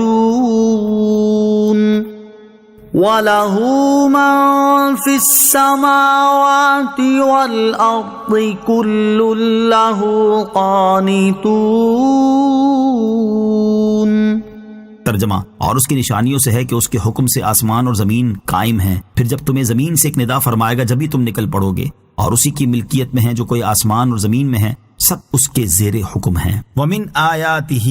اور اس کی نشانیوں سے ہے۔ اس آیت میں اللہ تعالیٰ نے خارجی کائنات کے ان اوصاف سے اپنی قدرت اور وحدانیت پر استدلال فرمایا جو جدا نہیں ہوتے۔ اس آیت کا ایک معنی یہ ہے کہ اللہ تعالیٰ کی قدرت اور اس کی وحدانیت کی نشانیوں میں سے ایک یہ ہے کہ قیامت آنے تک آسمان و زمین کا اسی حیت پر قائم رہنا اللہ تعالیٰ کے حکم اور ارادے سے ہے۔ دوسرا معنی یہ ہے کہ اللہ تعالیٰ کے حکم سے آسمان اور زمین بغیر کسی سہارے کے قائم ہیں۔ یہ معنی حضرت عبداللہ ابن عباس اور حضرت عبداللہ ابن مسعود رضی اللہ تعالیٰ عنہم سے منقول ہے۔ آسمان و زمین کا اس طرح قائم ہونا اس بات کی دلیل ہے کہ انہیں قائم کرنے والا کوئی ایک ہے اور وہ اسباب سے بے نیاز ہے، اور وہ صرف اللہ تعالیٰ ہے جس کے حکم سے یہ دونوں قائم ہیں۔ ثم اذا دعاکم دعوہ من الارض، پھر جب تمہیں زمین سے ایک ندا فرمائے گا، یعنی اللہ تعالیٰ کی قدرت کی نشانیوں میں سے ایک یہ ہے کہ جب تمہیں قبروں سے ایک ندا فرمائے گا تو اسی وقت تم اللہ تعالیٰ کے حکم سے اپنی قبروں سے زندہ ہو کر نکل پڑو گے۔ ندا فرمانے اور قبروں سے زندہ ہو کر نکلنے کی صورت، ندا فرمانے اور قبروں سے زندہ ہو کر نکلنے کی صورت یہ ہوگی کہ حضرت اسرافیل علیہ السلام قبر والوں کو اٹھانے کے لیے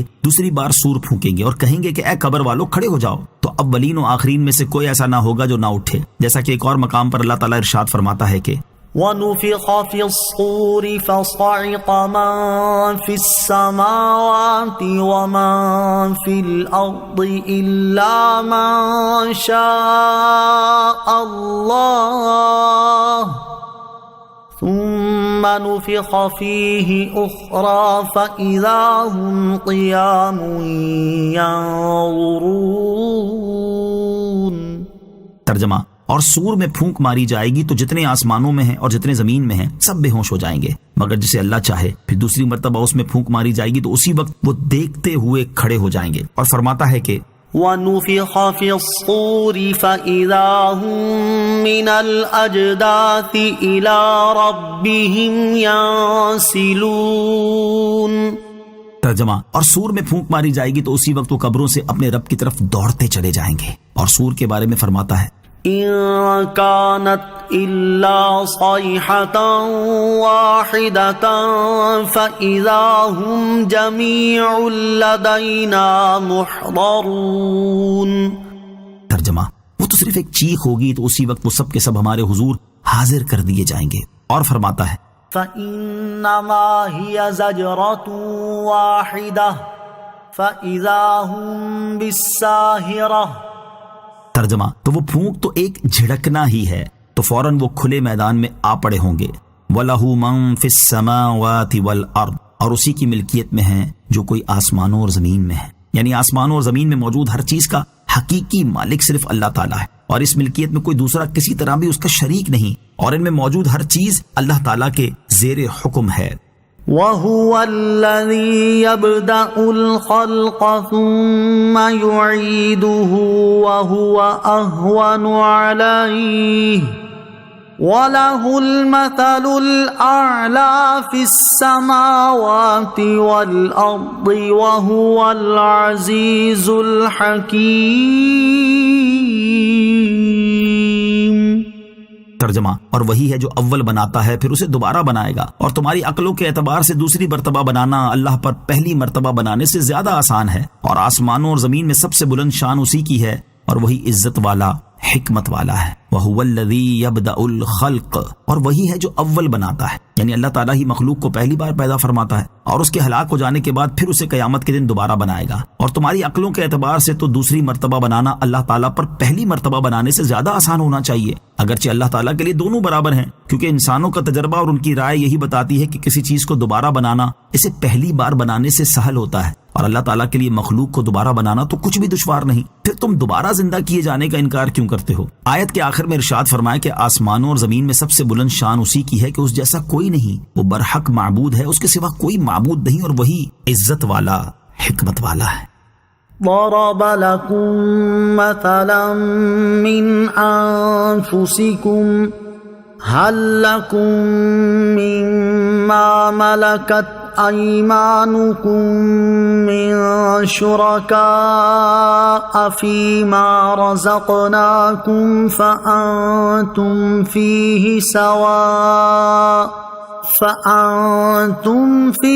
سواء تخافونهم كخيفتكم أنفسكم كذلك نفصل الآيات لقوم يعقلون. ترجمہ: اللہ نے تمہارے لیے خود تمہارے اپنے حال سے ایک مثال بیان فرمائی ہے، وہ یہ کہ ہم نے تمہیں جو رزق دیا ہے، کیا تمہارے غلاموں میں سے کوئی اس میں تمہارا اس طرح شریک ہے کہ تم اور وہ اس رزق میں برابر شریک ہو جاؤ؟ تم ان غلاموں کی شرکت سے اسی طرح ڈرتے ہو جیسے تم آپس میں ایک دوسرے سے ڈرتے ہو. ہم عقل والوں کے لیے اسی طرح مفصل نشانیاں بیان فرماتے ہیں. ضرب لکم مثلا من انفسکم، اللہ نے تمہارے لیے خود تمہارے اپنے حال سے ایک مثال بیان فرمائی ہے. اس آیت میں اللہ تعالیٰ نے ان لوگوں کے لیے ایک مثال بیان فرمائی ہے جو مخلوق میں سے کسی کو اللہ تعالیٰ کا شریک قرار دیتے ہیں. اس آیت کی ایک تفسیر یہ ہے کہ اے مشرکوں، اللہ تعالیٰ نے تمہارے لیے خود تمہارے اپنے حال سے ایک مثال بیان فرمائی ہے، اور وہ مثال یہ ہے کہ ہم نے تمہیں جو مال و دولت اور رزق دیا ہے، کیا تمہارے غلاموں میں سے کوئی اس میں تمہارا اس طرح شریک ہے کہ آقا اور غلام کو اس مال و متاع میں تصرف کرنے کا یکساں حق حاصل ہو، اور ایسا حق ہو کہ تم اپنے مال و متاع میں ان غلاموں کی اجازت کے پابند ہو، کہ ان کی اجازت کے بغیر تصرف کرنے سے اسی طرح ڈرو جیسے تم آپس میں ایک دوسرے کے مشترکہ مال میں بغیر اجازت تصرف کرنے سے ڈرتے ہو. دوسری تفسیر یہ ہے کہ اللہ تعالیٰ نے تمہارے لیے خود تمہارے اپنے حال سے ایک مثال بیان فرمائی ہے، اور وہ مثال یہ ہے کہ ہم نے تمہیں جو مال و اسباب دیا ہے، کیا تمہارے غلاموں میں سے کوئی اس میں تمہارا اس طرح شریک ہے کہ تم اور وہ اس مال و اسباب میں برابر کے شریک ہوں؟ حالانکہ تمہارا حال تو یہ ہے کہ تم اپنے مال و اسباب میں ان غلاموں کے شریک ہونے سے اسی طرح ڈرتے ہو جیسے تم آزاد لوگوں کے اپنے مال میں شریک ہونے سے ڈرتے ہو. خلاصہ یہ ہے کہ جب تم کسی صورت میں اپنے غلاموں کو اپنا شریک بنانا پسند نہیں کرتے تو اللہ تعالیٰ کی مخلوق کو اس کا شریک کیسے قرار دیتے ہو؟ حالانکہ جنہیں تم اپنا معبود قرار دیتے ہو وہ سب تو اس کے بندے اور مملوک ہیں. کذالک، اسی طرح، یعنی جس طرح ہم نے یہاں مفصل نشانی بیان فرمائی، اسی طرح ہم ان لوگوں کے لیے مفصل نشانیاں بیان کرتے ہیں جو اشیاء میں غور و فکر کرنے کے لیے اپنی عقل استعمال کرتے ہیں. نشانیوں کا تفصیلی بیان عمومی طور پر تو سب کے لیے ہے، البتہ عقل استعمال کرنے والوں کا بطور خاص اس لیے ذکر کیا گیا کہ یہی لوگ در حقیقت نشانیوں سے فائدہ اٹھاتے ہیں. بل اتبع الذين ظلموا أهواءهم بغير علم فمن يهدي من أضل الله وما لهم من ناصرين۔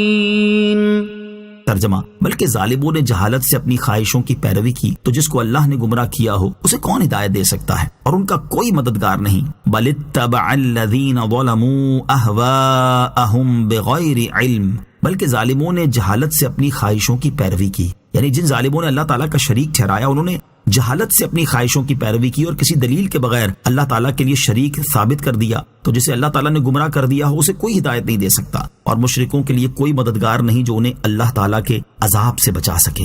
فَأَقِمْ وَجْهَكَ لِلدِّينِ حَنِيفًا فِطْرَةَ اللَّهِ الَّتِي فَطَرَ النَّاسَ عَلَيْهَا لا تبدیل لخلق اللہ ذالک الدین القیم ولکن اکثر الناس لا یعلمون۔ ترجمہ، تو ہر باطل سے الگ ہو کر اپنا چہرہ اللہ تعالیٰ کی اطاعت کے لیے سیدھا رکھو، یہ اللہ کی پیدا کی ہوئی فطرت ہے جس پر اس نے لوگوں کو پیدا کیا۔ اللہ کے بنائے ہوئے میں تبدیلی نہ کرنا یہی سیدھا دین ہے، مگر بہت سے لوگ نہیں جانتے۔ فَأَقِمْ وَجْهَكَ لِلدِّينِ حَنِيفًا، تو ہر باطل سے الگ ہو کر اپنا چہرہ اللہ کی اطاعت کے لیے سیدھا رکھو۔ اس آیت میں اللہ تعالیٰ نے اپنے حبیب علیہ الصلوۃ والسلام سے فرمایا کہ جب معاملہ واضح ہو گیا، اللہ تعالیٰ کی وحدانیت روز روشن کی طرح عیاں ہو چکی اور بہت سے مشرک اپنے ضد و عداوت کی وجہ سے ہدایت حاصل نہ کریں گے، تو آپ ان مشرکوں کی طرف کوئی التفات نہ فرمائیں اور اللہ تعالیٰ کے دین پر خلوص، استقامت اور استقلال کے ساتھ قائم رہیں۔ فطرۃ اللہ التی فطر الناس علیہا، اللہ کی پیدا کی ہوئی فطرت جس پر اس نے لوگوں کو پیدا کیا۔ اس آیت میں فطرت سے مراد دین اسلام ہے، اور معنی یہ ہے کہ اللہ تعالیٰ نے مخلوق کو ایمان پر پیدا کیا، جیسا کہ صحیح بخاری اور صحیح مسلم کی حدیث میں ہے، ہر بچہ فطرت پر پیدا کیا جاتا ہے، یعنی اسی عہد پر پیدا کیا جاتا ہے جو اللہ تعالیٰ نے ان سے الست بربکم فرما کر لیا ہے۔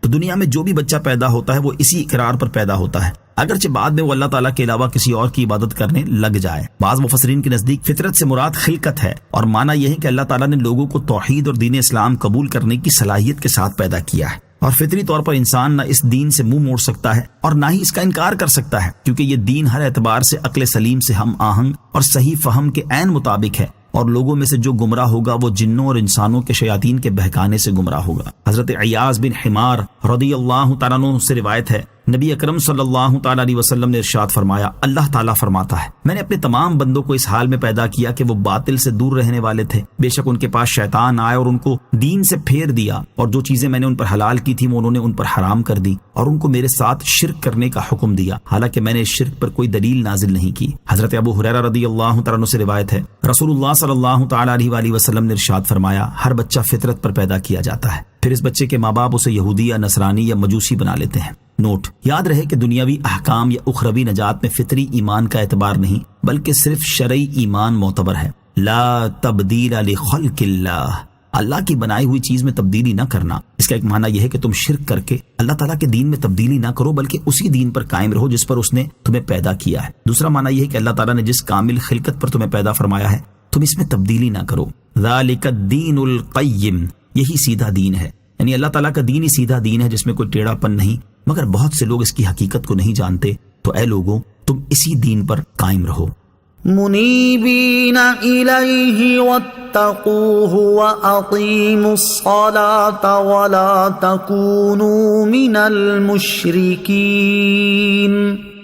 ترجمہ، اس کی طرف توبہ کرتے ہوئے اور اس سے ڈرو اور نماز قائم رکھو اور مشرکوں میں سے نہ ہونا۔ منیبین الیہ، اس کی طرف توبہ کرتے ہوئے۔ اس آیت کا معنی یہ ہے کہ اللہ تعالیٰ کے دین پر قائم رہو اور اس کی طرف توبہ کرتے ہوئے اور اس کے احکامات پر عمل کرتے ہوئے اپنا چہرہ دین اسلام کے لیے سیدھا رکھو اور اس کی مخالفت کرنے سے ڈرو، اور نماز کی شرائط اور حقوق کی رعایت کرتے ہوئے وقت پر اسے ادا کرو، اور ایمان قبول کر لینے کے بعد اللہ تعالیٰ کے ساتھ شرک نہ کرو۔ من الذین فرقوا دینہم وکانوا شیعا کل حزب بما لدیہم فرحون۔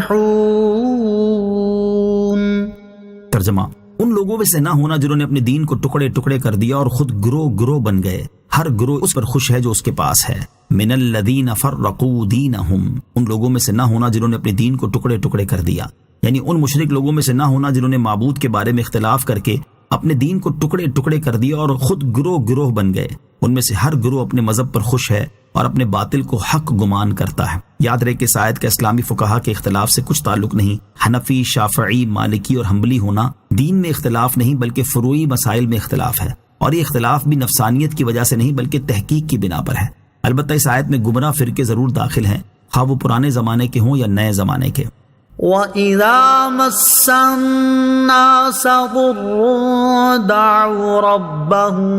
مُنِيبِينَ إِلَيْهِ ثُمَّ إِذَا أَذَاقَهُم مِّنْهُ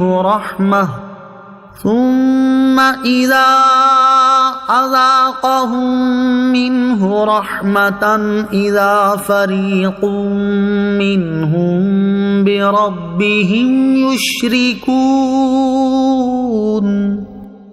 لِيَكْفُرُوا بِمَا آتَيْنَاهُمْ فَتَمَتَّعُوا فَسَوْفَ تَعْلَمُونَ ام انزلنا علیہم سلطانا فہو یتکلم بما کانوا بہ یشرکون. ترجمہ: اور جب لوگوں کو تکلیف پہنچتی ہے تو اپنے رب کو اس کی طرف رجوع کرتے ہوئے پکارتے ہیں، پھر جب وہ انہیں اپنے پاس سے رحمت کا مزہ چکھاتا ہے تو اس وقت ان میں سے ایک گروہ اپنے رب کا شریک ٹھہرانے لگتا ہے تاکہ ہمارے دیے ہوئے کی ناشکری کریں تو فائدہ اٹھا لو تو عنقریب تم جان لو گے. یا کیا ہم نے ان پر کوئی دلیل اتاری ہے کہ وہ دلیل انہیں ہمارے شریک بتا رہی ہے. وَإِذَا مَسَّ النَّاسَ ضُرٌّ، اور جب لوگوں کو تکلیف پہنچتی ہے. اس آیت اور اس کے بعد والی آیت کا خلاصہ یہ ہے کہ جب شرک کرنے والوں کو مرض، قحط یا اس کے علاوہ اور کوئی تکلیف پہنچتی ہے تو وہ اپنے رب عز و جل کی طرف رجوع کرتے ہوئے اسے ہی پکارتے ہیں، کیونکہ وہ جانتے ہیں کہ بت ان کی مصیبت ٹال دینے کی قدرت نہیں رکھتے. پھر جب اللہ تعالیٰ انہیں اس تکلیف سے خلاصی عنایت کر کے اور راحت عطا فرما کر اپنے پاس سے رحمت کا مزہ چکھاتا ہے تو نتیجہ یہ ہوتا ہے کہ اس وقت ان میں سے ایک گروہ عبادت میں اپنے رب عز و جل کا شریک ٹھہرانے لگتا ہے اور ہمارے دیے ہوئے مال اور رزق کی ناشکری کرنے لگتا ہے. تو اے کافروں، دنیا کی نعمتوں سے چند روز فائدہ اٹھا لو، ان قریب تم جان لوگے کہ آخرت میں تمہارا کیا حال ہوتا ہے اور اس دنیا طلبی کا کیا نتیجہ نکلنے والا ہے. اس سے معلوم ہوا کہ آرام میں اللہ تعالیٰ کو بھول جانا اور تکلیف میں اس یاد کرنا کفار کا طریقہ ہے. لہٰذا مسلمانوں کو اس سے بچنا چاہیے اور غمی خوشی ہر حال میں اللہ تعالیٰ کو یاد کرتے رہنا چاہیے. ام انزلنا علیہم سلطانا، یا کیا ہم نے ان پر کوئی دلیل اتاری، یعنی کیا ہم نے مشرکوں پر کوئی حجت یا کوئی کتاب اتاری ہے کہ انہیں ہمارے شریک بتا رہی ہے اور شرک کرنے کا حکم دیتی ہے؟ ایسا ہرگز نہیں ہے. ان کے پاس اپنے شرک کی نہ کوئی حجت ہے نہ کوئی سند، بلکہ وہ کسی بے سند دلیل ہی ایسا کر رہے ہیں. وَإِذَا أَذَقْنَا النَّاسَ رَحْمَةً فَرِحُوا بِهَا وَإِن تُصِبْهُمْ سَيِّئَةٌ بِمَا قَدَّمَتْ أَيْدِيهِمْ إِذَا هُمْ يَقْنَطُونَ. ترجمہ: اور جب ہم لوگوں کو رحمت کا مزہ دیتے ہیں تو اس پر خوش ہو جاتے ہیں، اور اگر انہیں ان کے ہاتھوں کے آگے بھیجے ہوئے اعمال کی وجہ سے کوئی برائی پہنچے تو اس وقت وہ نا امید ہو جاتے ہیں. وَإِذَا أَذَقْنَا النَّاسَ رَحْمَةً، اور جب ہم لوگوں کو رحمت کا مزہ دیتے ہیں، یعنی جب ہم لوگوں کو تندرستی اور وسعت رزق کا مزہ دیتے ہیں تو وہ اس پر خوش ہو جاتے ہیں اور اس کی وجہ سے اتراتے ہیں، اور اگر انہیں ان کی معصیت اور ان کے گناہوں کی وجہ سے کوئی برائی پہنچے تو اس وقت وہ اللہ تعالیٰ کی رحمت سے نا امید ہو جاتے ہیں. اور یہ بات مومن کی شان کے خلاف ہے، کیونکہ مومن کا حال یہ ہے کہ جب اسے نعمت ملتی ہے تو وہ شکر گزاری کرتا ہے، اور جب اسے سختی پہنچتی ہے تو اللہ تعالیٰ کی رحمت کا امیدوار رہتا ہے. اولم يروا ان اللہ يبسط الرزق لمن يشاء ويقدر ان في ذلك لآیات لقوم یؤمنون. ترجمہ: اور کیا انہوں نے نہ دیکھا کہ اللہ رزق وسیع فرماتا ہے جس کے لیے چاہتا ہے اور تنگ فرما دیتا ہے، بے شک اس میں ایمان والوں کے لیے نشانیاں ہیں. اولم یرو، اور کیا انہوں نے نہ دیکھا، یعنی کیا مشرکوں نے اس چیز کا مشاہدہ نہیں کیا کہ اللہ تعالیٰ جس کے لیے چاہتا ہے رزق وسیع فرما دیتا ہے اور جس کے لیے چاہتا ہے رزق تنگ فرما دیتا ہے. رزق کی وسعت میں حکمت یہ ہے کہ وسیع رزق میں اس شخص کی بھلائی ہوتی ہے یا اس کا امتحان مقصود ہوتا ہے کہ وہ اس پر اللہ تعالیٰ کا شکر ادا کرتا ہے یا نہیں. اور رزق کی تنگی میں حکمت یہ ہے کہ اس شخص کے نظام کی درستی تھوڑے رزق میں ہوتی ہے، یا اس کا امتحان مقصود ہوتا ہے کہ وہ رزق کی تنگی پر صبر کرتا ہے یا نہیں۔ بے شک رزق کی اس تنگی اور وسعت میں ایمان والوں کے لیے نشانیاں ہیں، اور وہ اس کے ذریعے اللہ تعالیٰ کی قدرت کے کمال اور حکمت پر استدلال کرتے ہیں۔ فآت ذا القربى حقه والمسكين وابن السبيل ذلك خير للذين يريدون وجه الله وأولئك هم المفلحون۔ ترجمہ، تو رشتہ دار کو اس کا حق دو اور مسکین اور مسافر کو بھی، یہ ان لوگوں کے لیے بہتر ہے جو اللہ کی رضا چاہتے ہیں، اور وہی لوگ کامیاب ہونے والے ہیں۔ فآتی ذی القربى حقہ، تو رشتہ دار کو اس کا حق دو، یعنی اے وہ شخص جسے اللہ تعالیٰ نے وسیع رزق دیا، تم اپنے رشتہ دار کے ساتھ اس نے سلوک اور احسان کر کے اس کا حق دو، اور مسکین اور مسافر کو صدقہ دے کر اور مہمان نوازی کر کے ان کے حق بھی دو۔ رشتہ داروں، مسکینوں اور مسافروں کے حقوق ادا کرنا ان لوگوں کے لیے بہتر ہے جو اللہ تعالیٰ کی رضا چاہتے ہیں اور اللہ تعالیٰ سے ثواب کے طالب ہیں، اور وہی لوگ آخرت میں کامیاب ہونے والے ہیں۔ آیت فآتی ذی القربى حقہ سے متعلق دو باتیں، یہاں اس آیت سے متعلق دو باتیں سماعت کیجیے۔ نمبر 1، اس آیت سے محرم رشتہ داروں کے نفقہ کا وجوب ثابت ہوتا ہے جبکہ وہ محتاج ہوں۔ نمبر 2، اس سے معلوم ہوا کہ جو شخص رشتہ داروں سے حسن سلوک اور صدقہ و خیرات نام و نمود اور رسم کی پابندی کی وجہ سے نہیں بلکہ محض اللہ تعالیٰ کی رضا کے لیے کرے، وہی ثواب کا مستحق ہے۔ وما آتيتم من ربا ليربو في أموال الناس فلا يربو عند الله وما آتيتم من زكاة تريدون وجه الله فأولئك هم المضعفون۔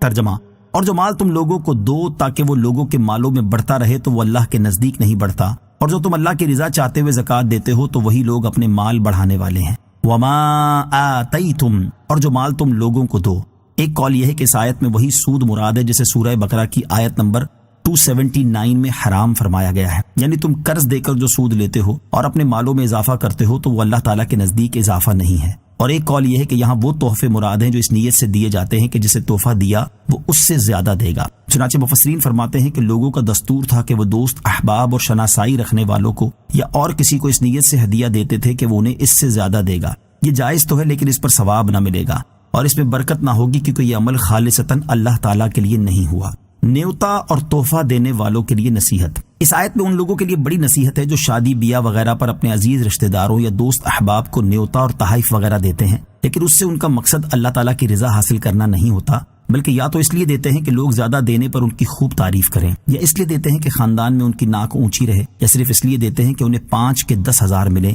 ایسے لوگ ثواب کے مستحق نہیں ہیں۔ وما آتیتم من زکاة تریدون وجہ اللہ، اور جو تم اللہ کی رضا چاہتے ہوئے زکوٰۃ دیتے ہو، یعنی جو لوگ اللہ تعالیٰ کی رضا چاہتے ہوئے زکوٰۃ اور دیگر صدقات دیتے ہیں کہ اس سے بدلہ لینا مقصود ہوتا ہے نہ نام و نمود، تو انہی لوگوں کا اجر و ثواب زیادہ ہوگا اور انہیں ایک نیکی کا ثواب 10 گنا زیادہ دیا جائے گا۔ زکوٰۃ اور صدقات اللہ تعالیٰ کی رضا حاصل کرنے کے لیے دیے جائیں۔ معلوم ہوا کہ اپنے مال کی زکوٰۃ دی جائے یا دیگر نفلی صدقات نکالے جائیں، سب میں صرف اللہ تعالیٰ کی رضا مقصد ہونا چاہیے تاکہ اس پر انہیں کثیر اجر و ثواب ملے، اور یہ مقصد نہ ہو کہ اس کے بدلے میں زکوٰۃ لینے والا ان کی خوب آؤ بھگت کرے، ان کا خدمت گار بن کر رہے اور ان کا ہر کام ایک ہی اشارے پر بجا لائے، ہر وقت ان کا احسان مند رہے، لوگوں میں ان کے نام کا خوب چرچا ہو اور لوگ ان کے صدقات وغیرہ کی کثرت پر تعریفوں کے پل باندھیں۔ اگر اس مقصد سے زکوٰۃ اور صدقات وغیرہ دیے تو ثواب ملنا تو دور کی بات، الٹا اس کے گناہوں کا میٹر تیز ہو جاتا ہے۔ لہٰذا زکوٰۃ دی جائے یا صدقات بہر صورت صرف اللہ تعالیٰ کی رضا حاصل کرنے کے لیے ہو، اس کے علاوہ کوئی اور مقصد نہ ہو۔ نیز جو لوگ زکوٰۃ کے حقداروں کو زکوٰۃ اور صدقات وغیرہ دیتے ہیں اور یہ دعویٰ کرتے ہیں کہ وہ اللہ تعالیٰ کی رضا حاصل کرنے کے لیے ایسا کر رہے ہیں، پھر اگر انہیں ان لوگوں سے کوئی ذاتی کام پڑ جائے اور وہ کسی وجہ سے نہ کر پائیں یا کرنے سے انکار کر دیں تو یہ انہیں حقدار ہونے کے باوجود زکوٰۃ اور صدقات وغیرہ دینا بند کر دیتے ہیں کیونکہ وہ ان کا ذاتی کام نہیں کر سکے۔ ایسے حضرات اپنے دل کی حالت پر خود ہی غور کر لیں کہ اگر واقعی انہوں نے اللہ تعالیٰ کی رضا حاصل کرنے کے لیے زکوٰۃ اور صدقات دیے تھے تو ذاتی کام نہ ہو سکنے کی وجہ سے انہیں زکوٰۃ اور صدقات دینا بند کیوں کر رہے ہیں؟ ریاکاری بڑا نازک معاملہ ہے۔ بہت سے لوگ بے توجہی میں بھی اس کا شکار ہوتے ہیں. لہٰذا ہر شخص کو اپنے حال پر غور کرتے رہنا چاہیے. اللہ الذی خلقکم ثم رزقکم ثم یمیتکم ثم یحییکم هل من شرکائکم من یفعل من ذلکم من شیء سبحانہ وتعالی عما یشرکون.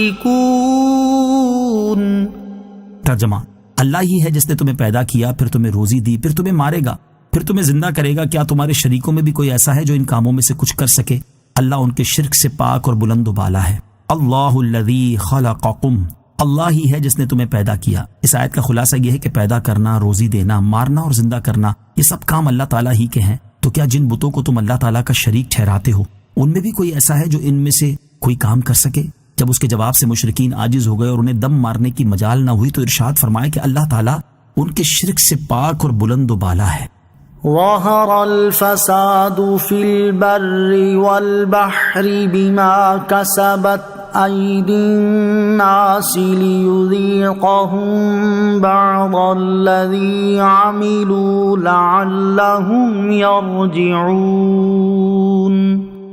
ترجمہ: خشکی اور تری میں فساد ظاہر ہو گیا ان برائیوں کی وجہ سے جو لوگوں کے ہاتھوں نے کمائیں، تاکہ اللہ انہیں ان کے بعض کاموں کا مزہ چکھائے تاکہ وہ باز آ جائیں. ظہر الفساد فی البر والبحر، خشکی اور تری میں فساد ظاہر ہو گیا، یعنی شرک اور گناہوں کی وجہ سے خشکی اور تری میں فساد، جیسے قحط سالی، بارش کا رک جانا، پیداوار کی قلت، کھیتیوں کی خرابی، تجارتوں کے نقصان، آدمی اور جانوروں میں موت، آتش زدگی کی کثرت، غرق اور ہر شے میں بے برکتی، طرح طرح کی بیماریاں، بے سکونی وغیرہ ظاہر ہو گئیں. اور ان پریشانیوں میں مبتلا ہونا اس لیے ہے تاکہ اللہ تعالیٰ انہیں آخرت سے پہلے دنیا میں ہی ان کے بعض برے کاموں کا مزہ چکھائے تاکہ وہ کفر اور گناہوں سے باز آ جائیں اور ان سے توبہ کر لیں. پریشانیوں اور مصیبتوں میں مبتلا ہونے کا سبب اس آیت سے معلوم ہوا کہ گناہوں کی وجہ سے لوگ ہزاروں قسم کی پریشانیوں میں مبتلا ہو جاتے ہیں، اور صحیح احادیث سے بھی ثابت ہے کہ کسی قوم میں اعلانیہ بے حیائی پھیل جانے کی وجہ سے ان میں طاعون اور مختلف امراض عام ہو جاتے ہیں. ناپ تول میں کمی کرنے کی وجہ سے قحط آتا اور ظالم حاکم مقرر ہوتے ہیں.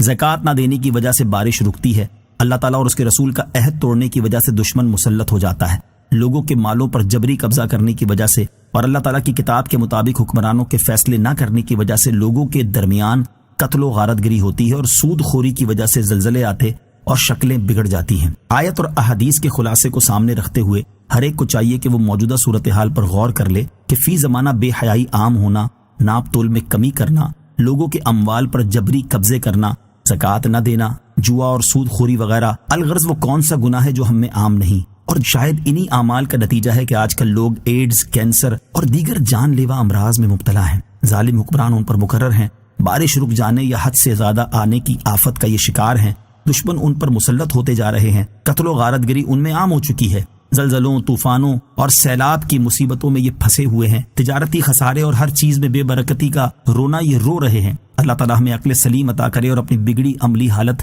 سدھارنے کی توفیق عطا فرمائے. یہاں بہت سے لوگ یہ سوال کرتے ہیں کہ کافروں کے ممالک جہاں کفر و شرک اور زنا، گناہ سب کچھ عام ہے، وہاں فساد کیوں نہیں ہے؟ تو اس کے دو جواب ہیں. اول یہ کہ کفار کو دنیا میں کئی اعتبار سے مہلت ملی ہوئی ہے، لہٰذا وہ اس مہلت سے فائدہ اٹھا رہے ہیں. اور دوسرا جواب یہ ہے کہ فساد اور بربادی صرف مال کے اعتبار سے نہیں ہوتی، بلکہ بیماریوں اور ذہنی پریشانیوں بلکہ اور بھی ہزاروں اعتبار سے بھی ہوتی ہے. اب ذرا کفار کے ممالک میں جنم لینے والی اور پھیلنے والی نئی نئی بیماریوں کی معلومات جمع کر لیں. یوں ہی یہ بھی ذہن میں رکھیں کہ دنیا میں سب سے زیادہ پاگل خانے، ذہنی مریض، دماغی سکون کی دواؤں کا استعمال، دماغی امراض کے معالجین، ذہنی مریضوں کے ادارے اور نفسیاتی اسپتال بھی انہی کفار کے ممالک میں ہیں. اور اسی طرح دنیا میں سب سے زیادہ طلاقیں، ناجائز اولادیں، بوڑھے والدین کو اولڈ ہومز میں پھینک کر بھول جانے کے واقعات، یوں ہی دنیا میں سب سے زیادہ خودکشیاں بھی انہی ممالک میں ہیں جو ظاہراً تو بڑے خوشحال نظر آتے ہیں لیکن اندر سے گل سڑ رہے ہیں.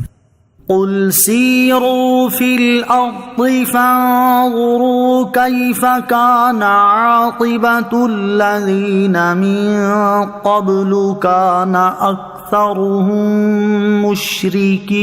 مشرکین.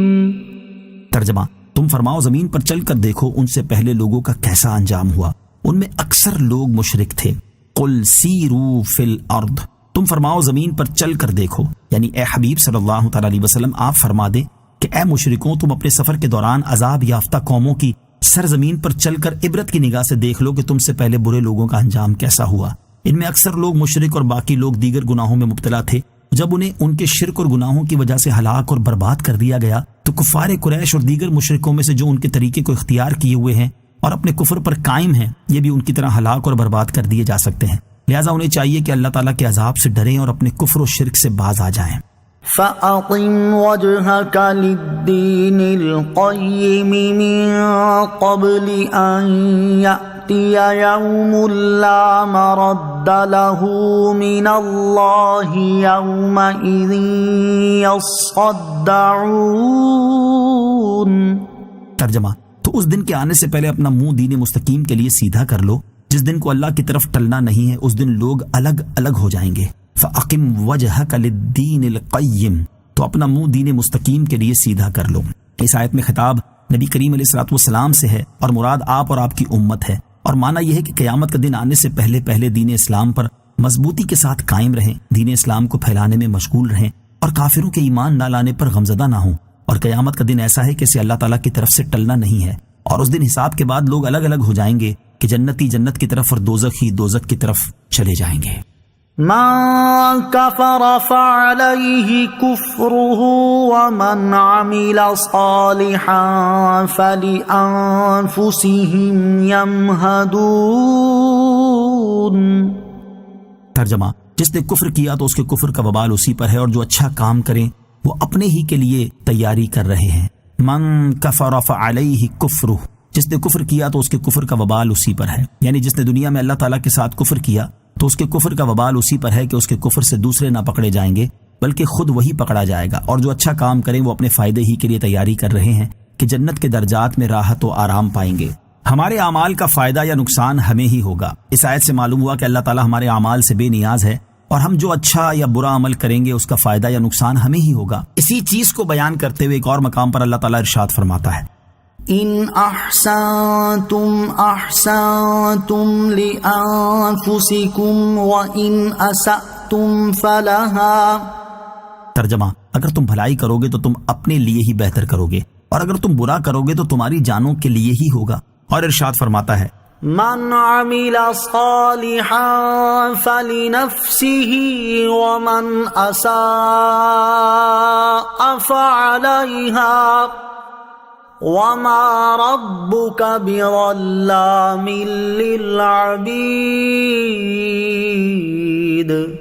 ترجمہ: جو نیکی کرتا ہے وہ اپنی ذات کے لیے ہی کرتا ہے، اور جو برائی کرتا ہے تو اپنے خلاف ہی وہ برا عمل کرتا ہے، اور تمہارا رب بندوں پر ظلم نہیں کرتا۔ اور جس طرح آخرت میں اچھے عمل کا فائدہ اور برے عمل کا نقصان عمل کرنے والے کو ہوگا، اسی طرح قبر میں بھی اچھے برے اعمال کا فائدہ اور نقصان اسے ہی ہوگا۔ جس کے عمل اچھے ہوں گے تو وہ اسے قبر میں انسیت پہنچائیں گے، اس کی قبر وسیع اور منور کر دیں گے اور اسے قبر میں دہشتوں اور مصیبتوں سے محفوظ رکھیں گے، اور جس کے عمل برے ہوں گے تو وہ اسے قبر میں دہشت زدہ کریں گے، اس کی قبر کو تنگ اور اندھیری کر دیں گے اور اسے دہشتوں، مصیبتوں اور عذاب سے نہ بچائیں گے۔ لہٰذا ہر ایک کو چاہیے کہ وہ اپنی زندگی کو غنیمت جانتے ہوئے زیادہ سے زیادہ نیک اعمال کرے، تاکہ یہ قبر کی طویل اور حشر کی نہ ختم ہونے والی زندگی میں اس کے کام آئیں، اور وہ خود کو کفر، گمراہی، بد مذہبی اور دیگر گناہوں سے بچائے، تاکہ قبر و حشر میں اپنے برے اعمال کے نقصان سے محفوظ رہے۔ اعلیٰ حضرت امام احمد رضا خان علیہ رحمۃ الرحمان نصیحت کرتے ہوئے فرماتے ہیں: اترتے چاند ڈھلتی چاندنی جو ہو سکے کر لے، اندھیرا پاخ آتا ہے یہ 2 دن کی اجالی ہے، اندھیرا گھر اکیلی جان دم گھٹتا دل اکتاتا، خدا کو یاد کر پیارے وہ ساعت آنے والی ہے۔ لِيَجْزِيَ الَّذِينَ آمَنُوا وَعَمِلُوا الصَّالِحَاتِ مِن فَضْلِهِ إِنَّهُ لَا يُحِبُّ الْكَافِرِينَ۔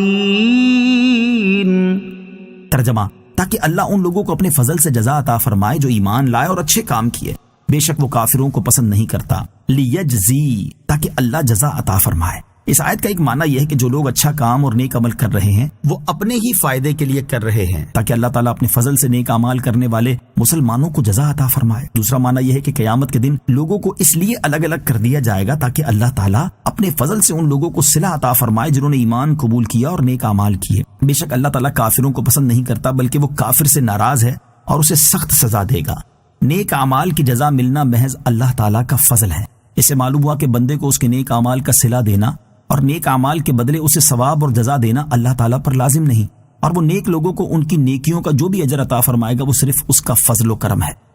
وَمِنْ آيَاتِهِ أَن يُرْسِلَ الرِّيَاحَ مُبَشِّرَاتٍ وَلِيُذِيقَكُم مِّن رَّحْمَتِهِ وَلِتَجْرِيَ الْفُلْكُ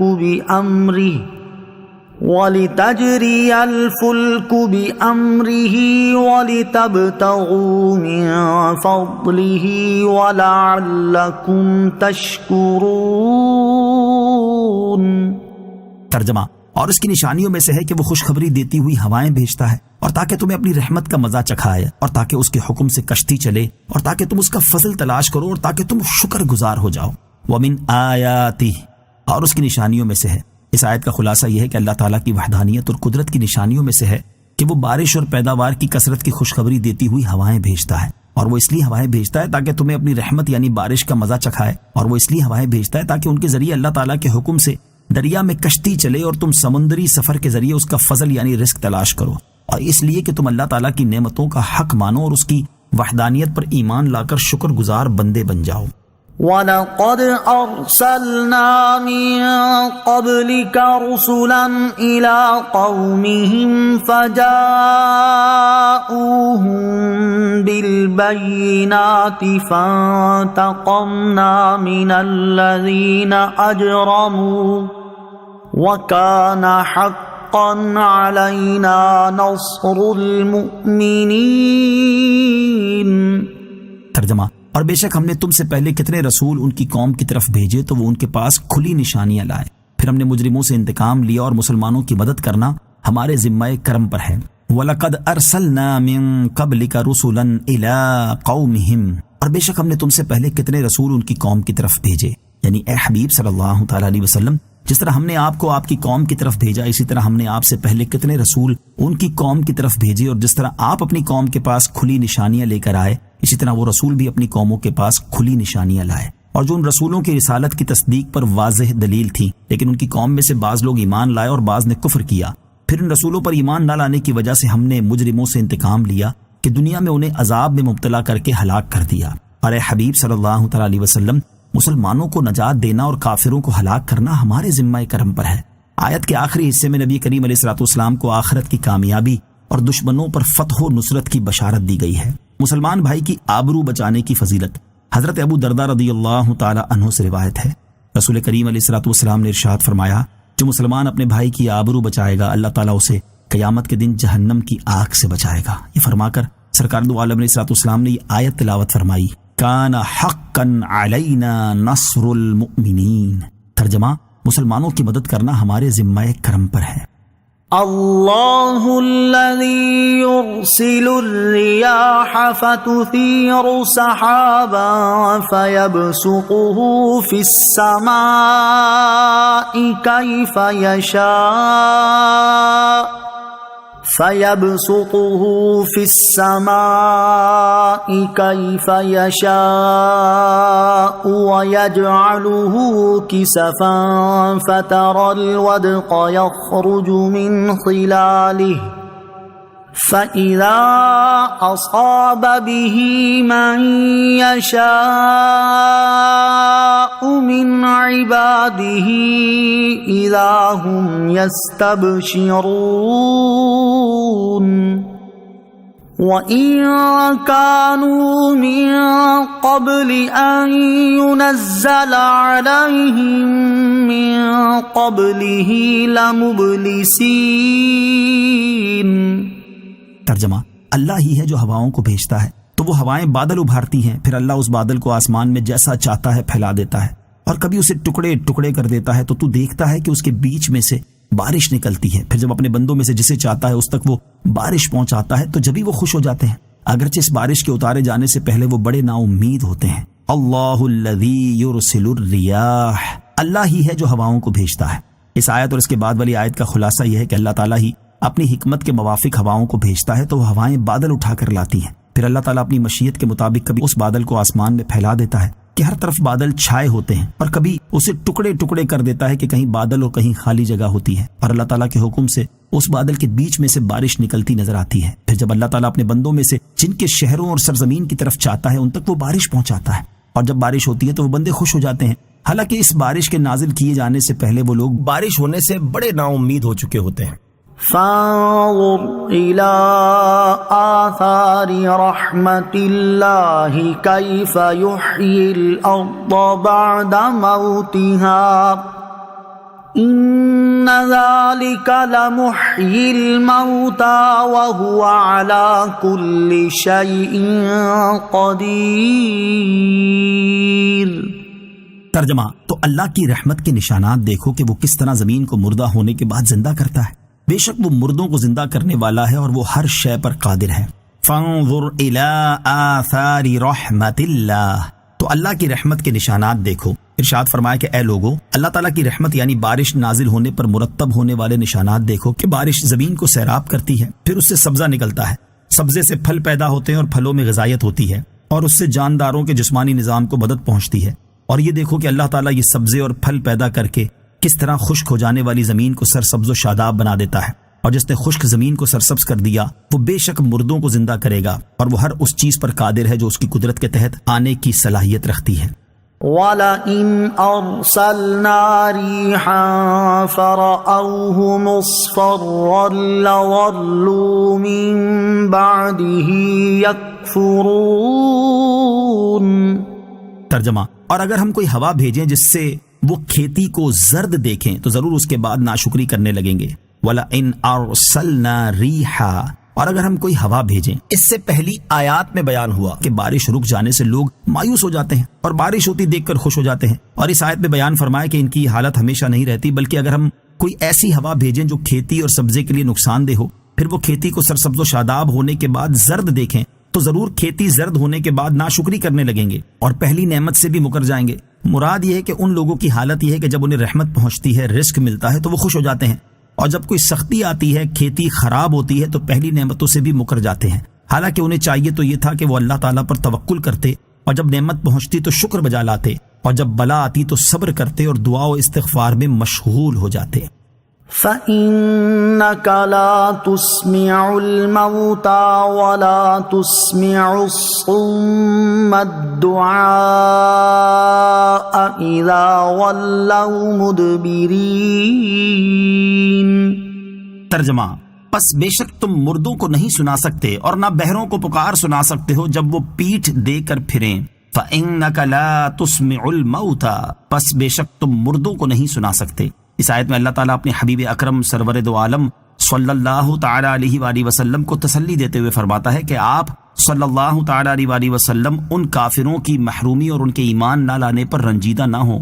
کیونکہ جن کے دل مر چکے اور ان سے کسی طرح حق بات کو قبول کرنے کی توقع نہیں رہی، آپ انہیں حق بات نہیں سنا سکتے۔ اسی طرح جو لوگ حق بات سننے سے بہرے ہوں، اور بہرے بھی ایسے کہ پیٹھ دے کر پھر گئے اور ان سے کسی طرح سمجھنے کی امید نہیں، تو آپ ان بہروں کو حق کی کوئی پکار نہیں سنا سکتے۔ اس آیت سے بعض لوگوں نے مردوں کے نہ سننے پر استدلال کیا ہے، مگر یہ استدلال صحیح نہیں، کیونکہ یہاں مردوں سے مراد موت کا شکار ہونے والے لوگ نہیں، بلکہ مردہ دل کفار مراد ہے، جن کے دل مرے ہوئے ہیں، جو دنیاوی زندگی تو رکھتے ہیں مگر واعظ و نصیحت سے فائدہ حاصل نہیں کرتے، اس لیے انہیں مردوں سے تشبیہ دی گئی، کیونکہ مردے عمل کے مقام سے گزر گئے ہوتے ہیں اور وہ واعظ و نصیحت سے فائدہ حاصل نہیں کر سکتے ہیں۔ لہٰذا اس آیت سے مردوں کے نہ سننے پر دلیل پیش کرنا درست نہیں، اور بکثرت احادیث سے مردوں کا سننا اور اپنی قبروں پر زیارت کے لیے آنے والوں کو پہچاننا ثابت ہے۔ نوٹ، اس کے بارے میں مزید تفصیل سورہ نمل کی آیت نمبر 80 اور 81 کے تحت مذکور تفسیر میں سماعت فرمائیں۔ وَمَا أَنْتَ بِهَادِ الْعُمْيِ عَنْ ضَلَالَتِهِمْ إِن تُسْمِعُ إِلَّا مَنْ يُؤْمِنُ بِآيَاتِنَا فَهُمْ مُسْلِمُونَ۔ ترجمہ، اور نہ تم اندھوں کو ان کی گمراہی سے سیدھا راستہ دکھا سکتے ہو، تو تم اسی کو سنا سکتے ہو جو ہماری آیتوں پر ایمان لاتے ہیں، پھر وہ فرما بردار ہیں۔ وَمَا أَنْتَ بِهَادِ الْعُمْيِ عَنْ ضَلَالَتِهِمْ، اور نہ تم اندھوں کو ان کی گمراہی سے سیدھا راستہ دکھا سکتے ہو، یہاں بھی اندھوں سے دل کے اندھے مراد ہیں۔ إِن تُسْمِعُ إِلَّا مَنْ يُؤْمِنُ بِآيَاتِنَا، تو تم اسی کو سنا سکتے ہو جو ہماری آیتوں پر ایمان لاتے ہیں۔ اس سے پہلی آیات میں تاجدار رسالت صلی اللہ تعالی علیہ وآلہ وسلم سے دل کے مردوں، بہروں اور اندھوں کو سنا سکنے کی نفی کی گئی، جبکہ اس آیت میں نبی اکرم علیہ الصلوۃ والسلام کے لیے اللہ تعالیٰ کی آیتوں پر ایمان لانے والوں کو سنا سکنا ثابت کیا گیا ہے۔ اس سے معلوم ہوا کہ مومن دل کا زندہ ہے اور سن سکتا ہے، کیونکہ جب مومن کے دل پر دلائل کی بارش ہوتی ہے تو اس میں سچے عقائد پیدا ہوتے ہیں، اور جب وہ واضح نصیحت سنتا ہے تو اس سے نیک افعال صادر ہوتے ہیں۔ اللہ الذی خلقکم من ضعف ثم جعل من بعد ضعف قوة ثم جعل من بعد قوة ضعفا وشیبہ يخلق ما يشاء وهو العليم القدير۔ ترجمہ: اللہ ہی ہے جس نے تمہیں کمزور پیدا فرمایا، پھر تمہیں کمزوری کے بعد قوت بخشی، پھر قوت کے بعد کمزوری اور بڑھاپا دیا۔ وہ جو چاہتا ہے پیدا کرتا ہے، وہی علم والا، بڑی قدرت والا ہے۔ اللہ الذی خلقکم من ضعف، اللہ ہی ہے جس نے تمہیں کمزور پیدا فرمایا۔ اس آیت میں انسان کے مختلف احوال کی طرف اشارہ کیا گیا ہے کہ پہلے وہ ماں کے پیٹ میں ایک لوتھڑا تھا، پھر بچہ بن کر پیدا ہوا اور شیر خوار رہا۔ یہ احوال انتہائی ضعف اور کمزوری کے ہیں۔ پھر تمہیں بچپن کی کمزوری کے بعد جوانی کی قوت عطا فرمائی، پھر جوانی کی قوت کے بعد کمزوری اور بڑھاپا دیا۔ اللہ تعالیٰ جس چیز کو چاہے پیدا کرتا ہے، اور کمزوری، قوت، جوانی اور بڑھاپا یہ سب اللہ تعالیٰ کے پیدا کیے سے ہیں، جو ظاہری اسباب کے اعتبار سے ایک طبعی عمل ہے، لیکن حقیقت میں ارادہ الہی کی وجہ سے ہے۔ اللہ تعالیٰ اپنی مخلوق اور انداز تخلیق کو جانتا ہے اور اسے ایک حال سے دوسرے حال کی طرف بدلنے پر بڑی قدرت رکھنے والا ہے۔ وَيَوْمَ تَقُومُ السَّاعَةُ يُقْسِمُ الْمُجْرِمُونَ مَا لَبِثُوا غَيْرَ سَاعَةٍ كَذَلِكَ كَانُوا يُؤْفَكُونَ۔ ترجمہ: اور جس دن قیامت قائم ہوگی مجرم قسم کھائیں گے کہ وہ تو صرف ایک گھڑی ہی رہے ہیں، اسی طرح وہ اوندھے جاتے تھے۔ وَيَوْمَ تَقُومُ السَّاعَةُ، اور جس دن قیامت قائم ہوگی، ارشاد فرمایا کہ جس دن قیامت قائم ہوگی اس دن مجرم قسم کھا کر کہیں گے کہ وہ صرف ایک گھڑی ہی ٹھہرے ہیں، یعنی آخرت کو دیکھ کر مجرم کو دنیا یا قبر میں رہنے کی مدت بہت تھوڑی معلوم ہوگی، اس لیے وہ اس مدت کو ایک گھڑی سے تعبیر کریں گے۔ مزید فرمایا کہ اسی طرح وہ پھیرے جاتے تھے، یعنی ایسے ہی دنیا میں غلط اور باطل باتوں پر جمتے اور حق سے پھرتے تھے، اور مرنے کے بعد اٹھائے جانے کا انکار کرتے تھے، جیسا کہ اب قبر یا دنیا میں ٹھہرنے کی مدت کو قسم کھا کر ایک گھڑی بتا رہے ہیں۔ ان کی اس قسم سے اللہ تعالیٰ انہیں تمام اہل محشر کے سامنے رسوا کرے گا، اور سب دیکھیں گے کہ ایسے مجمع عام میں قسم کھا کر ایسا سری جھوٹ بول رہے ہیں۔ وَقَالَ الَّذِينَ أُوتُوا الْعِلْمَ وَالْإِيمَانَ لَقَدْ لَبِثْتُمْ فِي كِتَابِ اللَّهِ إِلَى يَوْمِ الْبَعْثِ فَهَذَا يَوْمُ الْبَعْثِ وَلَكِنَّكُمْ كُنْتُمْ لَا تَعْلَمُونَ۔ ترجمہ: اور جنہیں علم اور ایمان دیا گیا وہ کہیں گے بے شک اللہ کے لکھے ہوئے میں تم مرنے کے بعد اٹھنے کے دن تک رہے ہو، تو یہ مرنے کے بعد اٹھنے کا دن ہے، لیکن تم نہ جانتے تھے۔ وَقَالَ الَّذِينَ أُوتُوا الْعِلْمَ وَالْإِيمَانَ، اور جنہیں علم اور ایمان دیا گیا وہ کہیں گے، یعنی انبیاء کرام علیہ الصلوۃ والسلام، فرشتے اور مومنین ان کا رد کریں گے اور فرمائیں گے کہ تم جھوٹ کہتے ہو، بے شک جو اللہ تعالیٰ نے اپنے سابق علم لوح محفوظ میں لکھا ہوا ہے کہ تم مرنے کے بعد اٹھنے کے دن تک وہاں ٹھہرے ہو، اور اب جہاں تم موجود ہو وہ مرنے کے بعد اٹھنے کا دن یعنی قیامت کا دن ہے، جس کا تم دنیا میں انکار کرتے تھے اور تم نہ جانتے تھے کہ یہ حق ہے اور ضرور واقع ہوگا۔ اب تم نے جان لیا کہ وہ دن آ گیا اور اس کا آنا حق تھا، لیکن اب اس وقت کا جاننا تمہیں کوئی نفع نہ دے گا۔ فَيَوْمَئِذٍ لَا يَنفَعُ الَّذِينَ ظَلَمُوا مَعْذِرَتُهُمْ وَلَا هُمْ يُسْتَعْتَبُونَ۔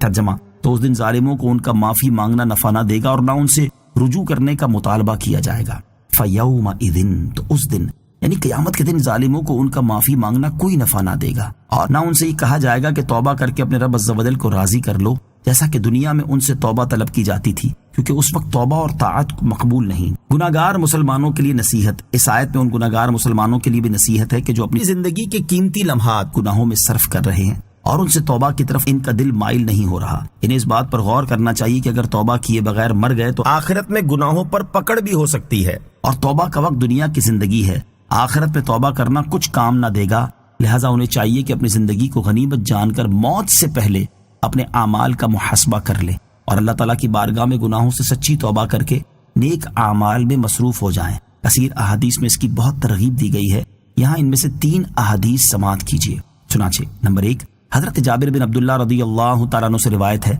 رسول اللہ صلی اللہ تعالیٰ علیہ وسلم نے ارشاد فرمایا، اے لوگو، مرنے سے پہلے اللہ تعالیٰ کی بارگاہ میں توبہ کر لو اور مشغولیت سے پہلے نیک اعمال میں جلدی کر لو۔ نمبر 2، حضرت عبداللہ بن عباس رضی اللہ تعالیٰ عنہ سے روایت ہے، حضور اقدس صلی اللہ تعالیٰ علیہ وسلم نے ایک شخص سے نصیحت کرتے ہوئے ارشاد فرمایا کہ 5 چیزوں کو 5 چیزوں سے پہلے غنیمت جانو۔ نمبر 1، بڑھاپے سے پہلے جوانی کو۔ نمبر 2، بیماری سے پہلے تندرستی کو۔ نمبر 3، فقیری سے پہلے مالداری کو۔ نمبر 4، مشغولیت سے پہلے فرصت کو۔ نمبر 5، اور اپنی موت سے پہلے زندگی کو۔ حدیث نمبر 3، حضرت شداد بن اوس رضی اللہ تعالیٰ عنہ سے روایت ہے، حضور پر نور علیہ الصلوۃ والسلام نے ارشاد فرمایا، عقل مند وہ شخص ہے جو اپنا محاسبہ کرے اور موت کے بعد کے لیے عمل کرے، جبکہ عاجز وہ ہے جو اپنے آپ کو خواہشات کے پیچھے لگا دے اور اللہ تعالیٰ سے امید رکھے۔ امام ترمذی رحمۃ اللہ تعالی فرماتے ہیں، اس حدیث میں مذکور الفاظ من دان نفسہ کا مطلب قیامت کے حساب سے پہلے دنیا ہی میں نفس کا محاسبہ کرنا ہے۔ حضرت عمر فاروق رضی اللہ تعالیٰ عنہ فرماتے ہیں کہ اپنے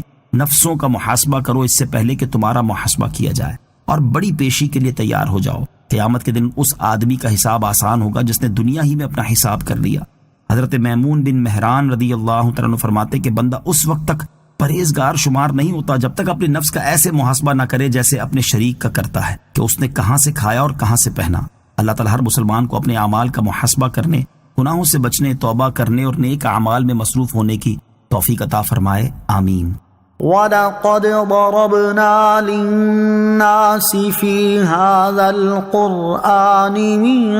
كُلِّ مَثَلٍ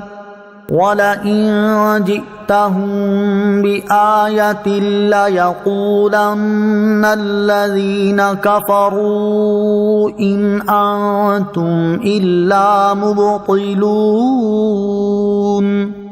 ترجمہ، اور بے شک ہم نے لوگوں کے لیے اس قرآن میں ہر قسم کی مثال بیان فرمائی، اور اگر تم ان کے پاس کوئی نشانی لاؤ تو ضرور کافر کہیں گے تم تو نہیں مگر باطل پر۔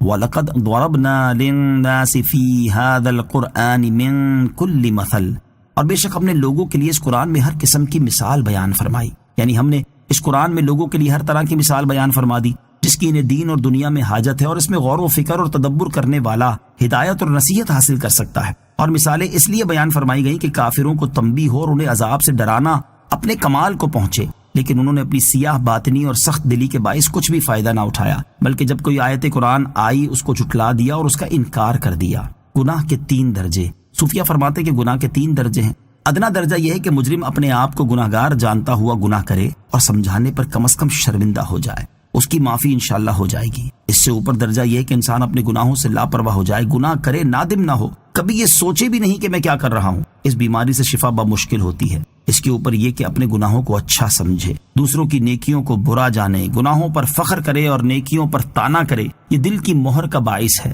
یہاں آیت میں کفار کا یہی تیسرا درجہ بیان ہوا ہے۔ كَذَلِكَ يَطْبَعُ اللَّهُ عَلَى قُلُوبِ الَّذِينَ لَا يَعْلَمُونَ فَاصْبِرْ إِنَّ وَعْدَ اللَّهِ حَقٌّ